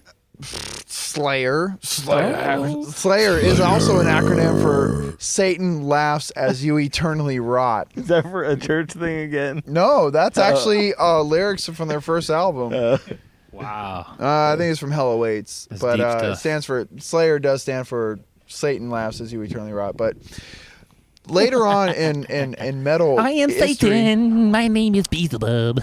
later in metal history, black metal bands started painting themselves, and they call it corpse paint, and it's white, it's black on white. So they paint their faces white, and they put the black stuff on it. No one knew that like Kiss was doing it first. The Kiss was doing this shit in the 60s or maybe the 70s, would say like early 70s, like maybe like 72, 73, Kiss started emerging on the mainstream. Kiss starts doing this, like, this is hella mainstream, like, this is post-Elvis, like, this is super shock rock, Yeah, like, people know about Kiss. yeah, but you know what I'm saying, like, Elvis was doing his thing, Ozzy Osbourne was doing his thing, and then all of a sudden, boom, Kiss shows up with his fucking makeup, like, who else is doing the makeup? Ozzy Osbourne. And all of a sudden, it makes its way over across the pond, and in Norway and Sweden, in the 80s and the 90s, these guys in these, like, Norwegian and Scandinavian countries, they're painting their faces with this weird corpse paint makeup, and all of a sudden it's like, oh, it's a new thing. Kiss was doing it in America. These funky, sober Jewish accountants. David Bowie was practically doing it for a while. Bowie was doing it too. Yeah. Bowie was like borderline drag. He was like testing the boundaries of bisexuality in rock and roll, right? I think you're right about that. Yeah, I'm pretty sure Bowie was getting it on with Mick Jagger for a minute. That's what I've heard. That's the rumor. Right? Those two guys had relations, but Yeah. So black metal is black metal and like the corpse paint is fucking hip on like the underground metal circuit. So you a fan of Ghost? Then? No. But I do know about Ghost. I do know about super Ghost. Satanic. Yeah. No, it's all fucking. It's a show like Kiss. I mean, yeah. I get it. It's glam rock. They took the Kiss thing like to another level. like that, the guitarist of the Misfits. What's that guy's name? You guys. I wouldn't be able to speak to Doyle. Doyle. Doyle only. There's Doyle only and Jerry only, and Glenn Danzig sang for a while, and then they had. So he's got that kind of vibe. He's got a trippy like. Yeah, they were doing the spooky thing. Like they call it spooky, and like they have like what's that genre I'm looking for? Like psychobilly stuff going on, like spooky Billy and stuff, and like. Yeah. I think Kiss was the first to like really go to an American audience and like paint their faces and go on stage, and like it was a big fucking deal when Kiss came out and they did a whole album without their face paint. And like Slipknot, for example. Yeah. Slipknot was another big example for a commercial mainstream band. They're like, oh, they only wear masks, and like it was a big fucking deal when Slipknot did a press release and they didn't have their masks on. Mr. Bungle did it too. Mike Patton was big in that project. You know, it's all publicity stunts, and that's a pretty creative way to get people to recognize you. It's like dress like it's October 31st every single day of the year. You know. What would your October 31st outfit be? I would rewind it 10 days to make it October 21st, where it's my birthday, and I would make it my birthday suit, and I would show up to the show naked. Seriously? Son. That would be your favorite? That's how you would represent Halloween? Just be naked. My birthday is actually That's October 21st. That's a publicity stunt right there. Yeah, dude. Publicity stunt, yeah. Getting arrested is always like... Well, I think the Chili Peppers, remember we were talking about the Chili Peppers earlier tonight? Yeah. They kind of did something like that, where they showed up with the 3 sock deal, you know? Yeah, the Beatles album cover of them. They did that, yeah, and they also played shows, and they just had like socks on their dicks and stuff. Well, yeah. Alice Cooper, like when they were first going out with Shep Gordon, his manager buddies, trying to get him big. They had a gig where the whole band was just wearing like clear, like plastic outfits, so they were basically naked, and his idea is to go call the cops on the band, but when he does, by the time the cops get there, they're sweaty and hot, so all the suits have fogged up and you can't see anything. Oh, that's so pretty the cops good just idea. left and they couldn't get him arrested, you know. But it's pretty those good idea. publicity stunts, and yeah. Were you guys a fan of Alice Cooper back in the day? I wasn't born in Listen back to in the much day. of it. I'm a fan of his drive to I like Smiles Cooper. famous and put on it like a show. I was more of an Ozzy Osbourne fan. You know, when it comes to shock rockers, I'm a big fan of Marilyn Manson. Like Marilyn Manson is my boy. Yeah, he has some good albums. I could talk for a minute about Marilyn Manson, but I just want to see what your guys' thoughts I are never on got when into it comes him. to shock rockers. I doubt Chris did. He had his ups and downs. I like Black Sabbath. Black Sabbath, like Yeah. Paranoid, Me too. I Volume never got 4, into Ozzy solo. Sabacadabra. I think I have Ozzy's first solo record. I like Sabbath and Ozzy. I actually got kicked out of the church band for playing Ozzy at church. Oh, man. really? It was in youth group. I played the Crazy Train Crazy riff. Train riff? Yeah. Yeah. You're playing secular music in the church. I got because the youth pastor used to like that song until he became a Christian, I guess. And was it like a That practice or something like that? Or you it was after church. After church, people were left. No. Well, he didn't call it Crazy Train. He called it Crazy Cross. After church, people He were fooled the leaving, whatever. masses. you know, like you're hanging out with a couple of buddies playing some riffs or whatever. I don't know what happened, but I played the Crazy Train riff, and then I got called in after. I honestly didn't want to be in the band anyway. Felt like I was like, I can play. I'll do it for you guys, whatever.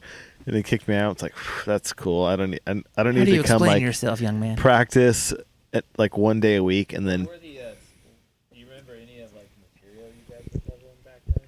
Lord, I lift your name on high. Maybe I remember one song. I think I played that one once. You played in a church too. Well, not in a church, but I was like, I was getting scouted by like the local. You got headhunted. You were Chris getting got scouted by headhunted the for a worship band.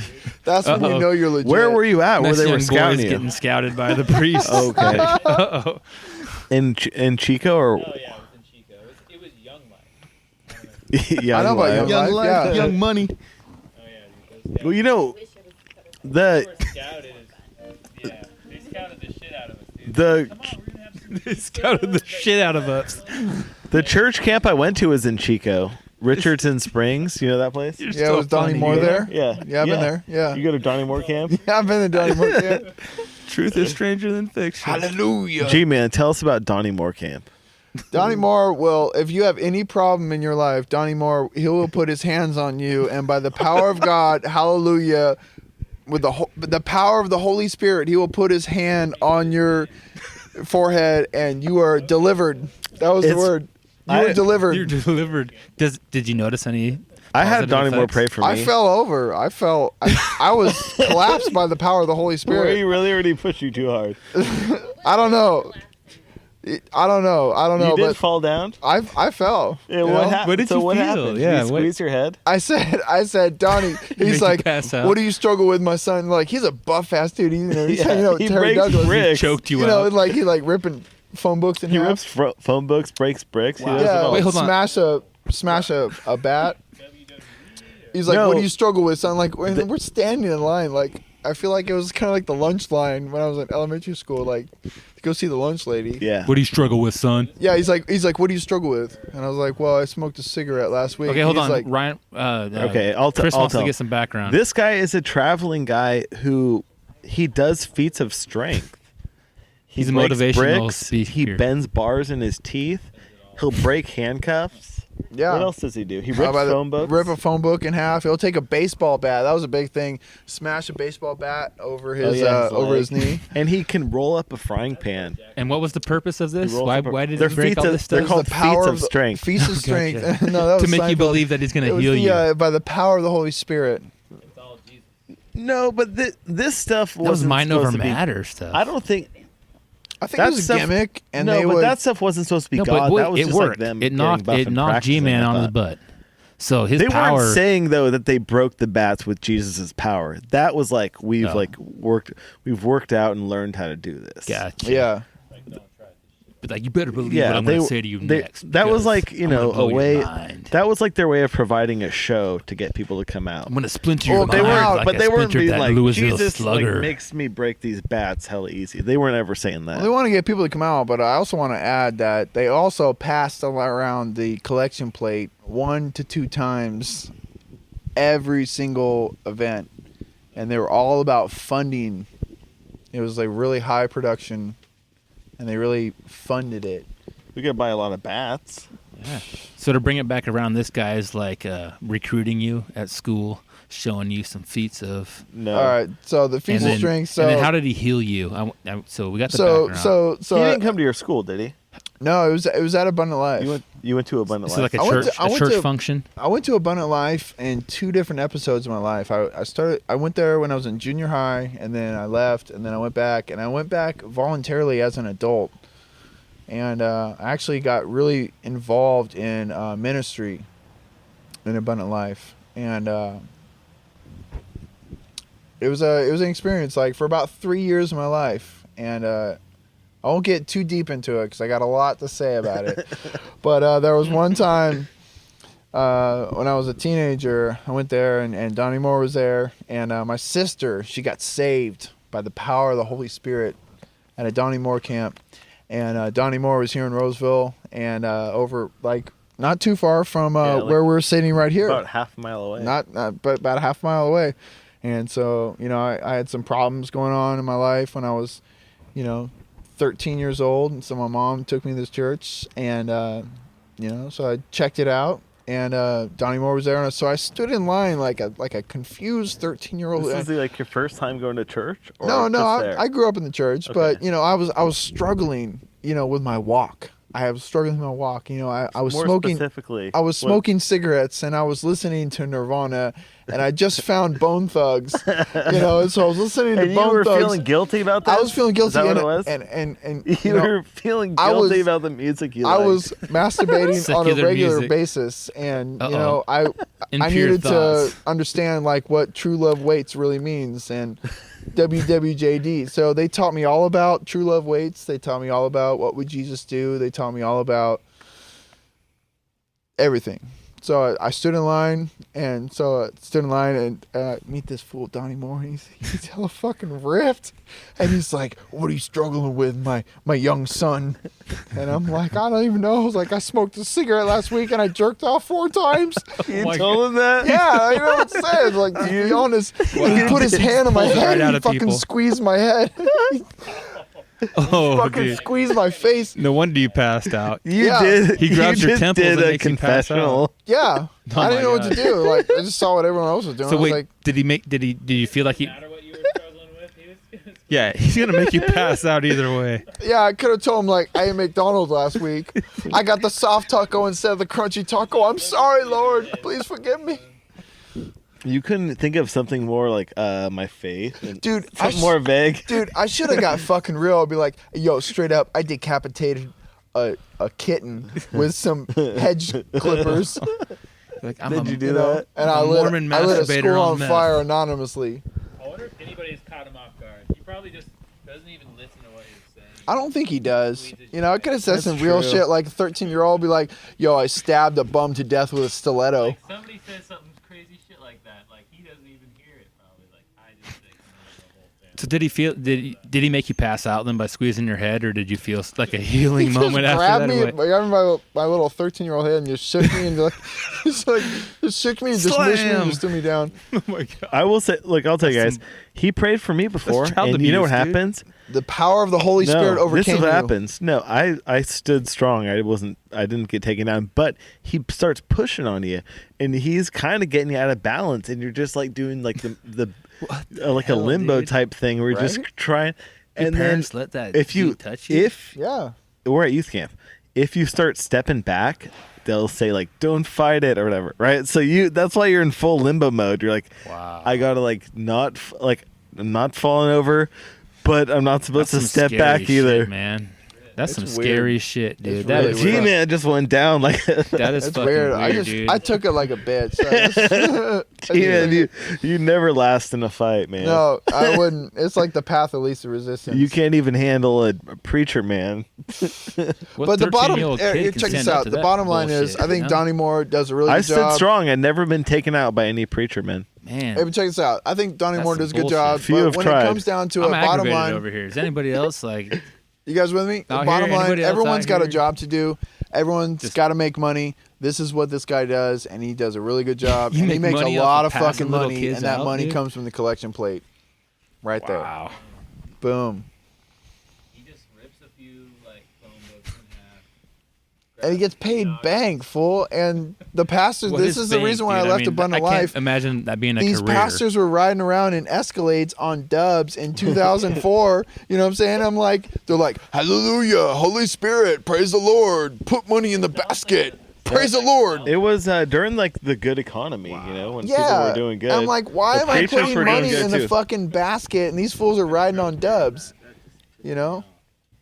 Well, It's trippy, man. That's why I left that church, man. A good It's fucking economy outside of the church, maybe it trickles into the church too.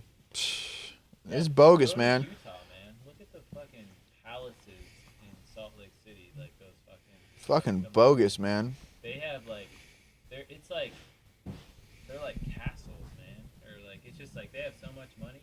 I don't know where it all, if it's all just collection plate stuff. You know, Mother Teresa had it going on, you know. No, I don't know.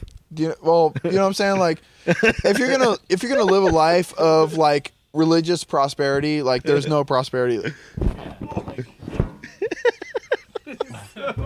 This guy just sat on the microphone. So what I'm saying is that if you're gonna base your income on, we all work for our money. All of us have jobs. We all work hard for our money. If you're gonna work hard, like don't swindle people out of their money based on some spiritual belief, on some esoteric value that no one can prove. It's all intangible. It's making people feel bad, like a 13-year-old kid for having natural thoughts of listening to cool music and masturbating. There's no difference in between. How can you make you question your thoughts like that? Just how can they villainize that? Like, let people be themselves, whatever the fuck they are. That's some outraging shit, dude. There's no difference between what these guys are doing and what the carnies are doing at the state fair. They're like, okay, promises. You can win this big yellow stuffed bear if you give me $10, and yeah, you can shoot this dart. What the fuck? You're not gonna win this game. And who knows? Like, they're like, oh, I promise you, I have the inside secret. God has me on speed dial.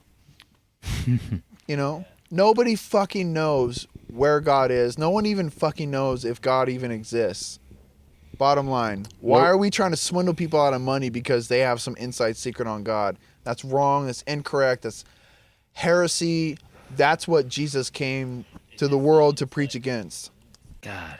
But I can honestly tell you guys, like, all jokes aside, my biological father, was a Catholic priest.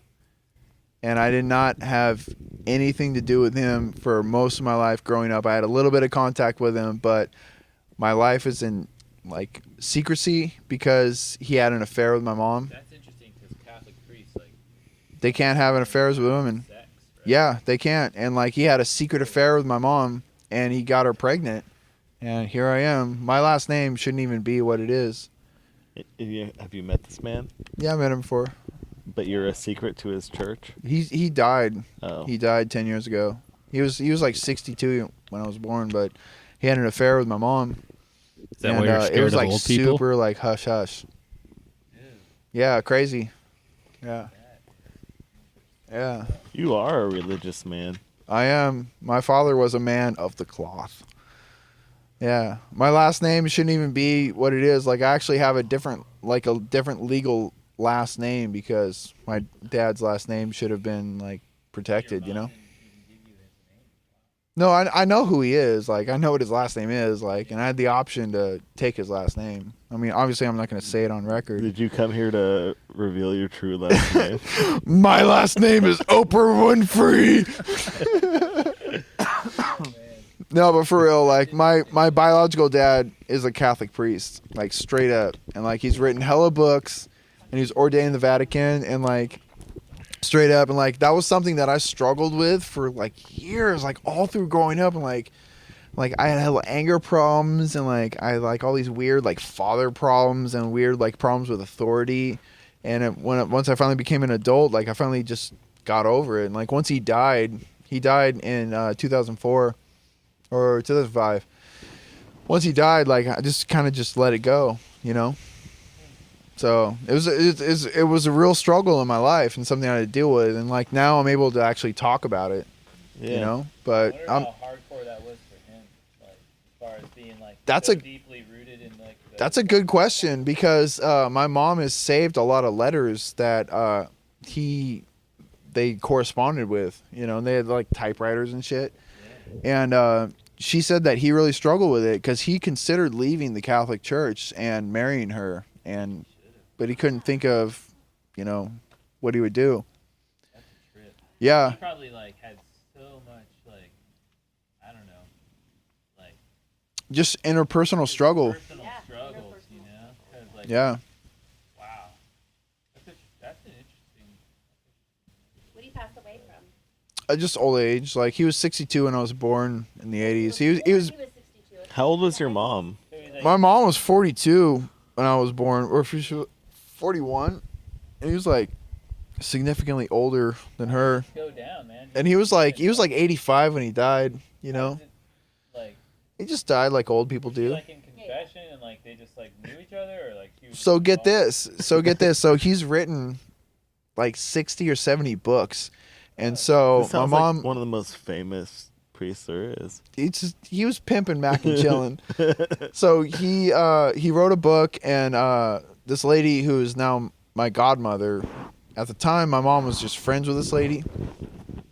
They lived down in Southern California, and he just published this new book, and this lady, her name's Carolyn, she was a big fan of his works, and so he just published his new book, and so she and philosophy type book. they were it was Russian Byzantine and Eastern mysticism is what he was, and like in the Catholic Church. And so he had his PhD, and he got ordained at the Vatican. He spoke like 5 different languages, and he wrote all these books about like theology and Eastern mysticism corresponding with like the Catholic literature. So he just published this new book, and Carolyn invited my mom to go talk to, my dad, and so they went down there, and he was doing like a book signing.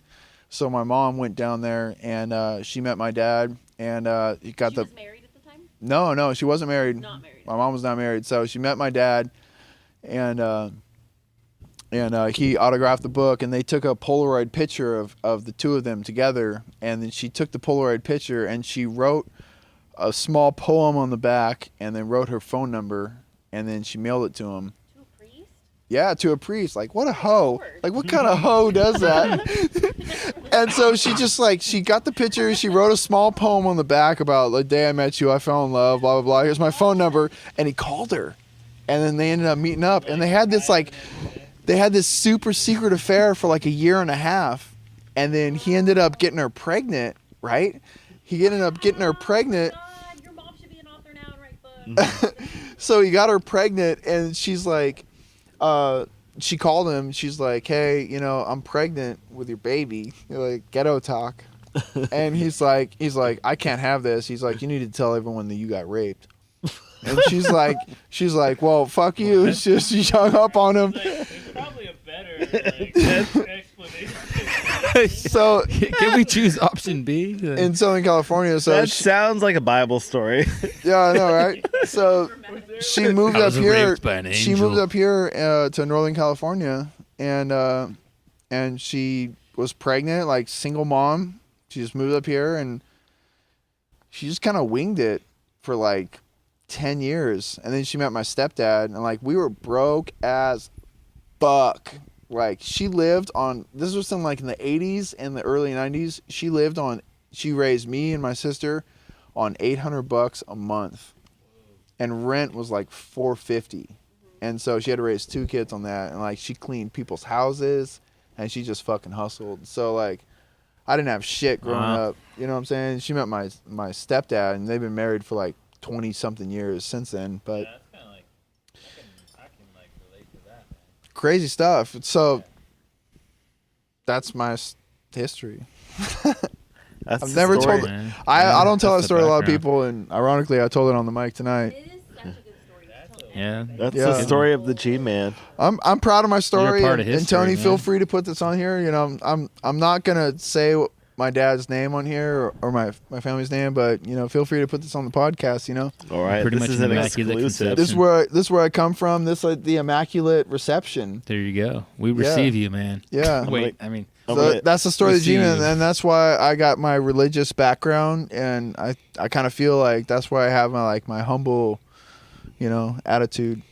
So when Barbara Walters comes looking for you, when she's going to come through me, since I put out the podcast, do you want me to tell her where you are? the spirit of Barbara Walters will come Yeah, through you. tell her where I can be found, but please give her a different address. Okay. Because I try to be misleading. Okay. But everything I just said in the last few minutes has been entirely true. That's my story, and that's my religious background. And that also kind of leads into like my opinions and my background and like how I feel in the church and kind of what led me into abundant life, and also what drew me away from abundant life. Are you still religious? Yeah, I still consider myself a Christian, and I still declare Christianity as my proprietary religion. But I think a lot of Christians today are straight up assholes. So, yeah, you know, I smoke weed. I smoke cigarettes. I say the F word. You know, I kick it. I just try to be cool. I just think, like, what would Jesus do? Bottom line, Jesus wouldn't turn his back on anybody. Would he say the F word? What's up? Would Jesus say the F word? That's a big question. No, Jesus would not say the F word because he would probably say the functional equivalent in Aramaic. He would say something in Aramaic. I think if Jesus like hit his foot hard enough. But you know, like, Do you think he would call out his own name in vain? Who cares? We just put these rules on each other, and like everyone's trying to judge everybody else. You know, who fucking cares? Like, everyone has to die, and at the moment of our own death, we have to die alone. All these people we try to impress, who cares? At the moment of your own death, no one's going to be there. All these people you try to impress your entire life, no one's going to be there with you in your final moment of life. And when you die, I do believe that God is real, and I do believe that you will have to face God and be accountable for your actions. So that's the only person you really have to be impress. Like, who cares about these fucking rules that people tell you in church, or like what interpretations they have on the Bible? Who fucking cares? I believe in God, and I believe in mortality. So I think when I die, I'm going to meet God, and I'll have to be accountable for my actions. And that's it. Have you been a good man, Gman? I consider myself to be, I think I'm imperfect. I am imperfect, but I try as hard as I can to have a strong moral compass. With my right arm and my left foot balance me out. I try to have a good moral compass. What are the odds you're going to heaven? What odds do you think you got? From my understanding, the way the universe is constructed, 90? I would probably send myself to hell. You think if I was God and I analyzed my life, I'd probably send myself to hell. But I mean, if you're sending Gman to hell, you're sending a lot of people to hell. Who else are you gonna send to hell? That's not up to me to understand. I know, That's not up to me. I guess you might as well. I can't judge anybody else, but I'm imperfect, and like there's a lot of people dying. Don't you think your God loves you? You probably for being should send imperfect? like 99% of people away, right? But I mean, is this like a game? Like, I feel like when people talk about Christianity, people talk about the idea of heaven and hell. It's this mutually exclusive game. It's like you win the game, you lose the game, whatever. You're thinking. You don't think of it as that. Yeah. Okay. In my mind, I don't think that the afterlife is mutually exclusive where you either get eternal happiness or eternal punishment. It's not that simple, because life is not simple. Someone last week told me something really profound. They said, I figured out what life is. And I said, what is that? And they said, life is an acronym. They said, living isn't fucking easy. And that floored me. I was like, holy shit. That's what life is. It's an acronym. Well, if we are spiritual beings who have like evolved and progressed, I think life or here would be what like an evolved being would want, or a spiritual being, to give yourself limitations and contrast, and to look at duality with good and bad, but find the third thing between black and white and gray, right? And to see things. And then that's what ascension is, or heaven, is you connect back to your original source, which is God, or whatever, in whatever way you want to call it, connecting through you. So, I mean, life, yeah, it should be difficult. It should be a game. It should be fun, because we've put these parameters, at least I believe, on ourselves to see contrast and to push ourselves spiritually to the next level of looking at life. And I don't think this is it, or we'll meet our maker and be judged and put into hell. I mean, I think like we can create our own hell and we can create our own heaven by choosing to look outside of duality and choosing to put a label as good or bad, and like to see those things working together like a jam. You find that what one person's seeing and the other person's seeing, and you put it into something that's the middle, the third option, the ultimate option of compromise, and I think like our maker, we're going to meet him and he's going to smile and it's going to be us, and we're going to recognize that, and we're going to see the source, and we're going to go back there and have everything at our fingertips, and we're going to go, you know what, I want to go further, and we're going to push ourselves into a new life or new system with limitations, to help us really look back and reflect on how good we have it up there as like truly attached parts of God. You know. That's good, man. That's really positive, and I appreciate that. That's a good balancing point. So I feel like what I said earlier was like maybe a little bit cynical, and I feel like you really balanced it out right there with that positive point. So I'm gonna give you some dap right here. Boom. you. That's what's up, man. Well, let's wrap this thing up. All right, guys. Well, happy 25th, huh? Hope to do many more. Yeah, this is it's 25th episode. Thanks for tuning in, everybody. All Thanks right. for coming out. And Mystery School. All the hey, jammers. Hope to continue 25 more and beyond. And I want to thanks again. personally thank Tony and Dustin. Thank you very much for allowing me and inviting me for this opportunity to be here. Well, yeah. Thanks for coming thank you out. for coming out. Yeah, this It was is a very awesome. fun night. cool And thank jamming. you, Tony, for the barbecue. That was No very problem. delicious. Those peppers were off the hook. Yeah. Well, you guys ready for snack time? Yeah. All right. right. Later, Good night, guys. guys. Peace.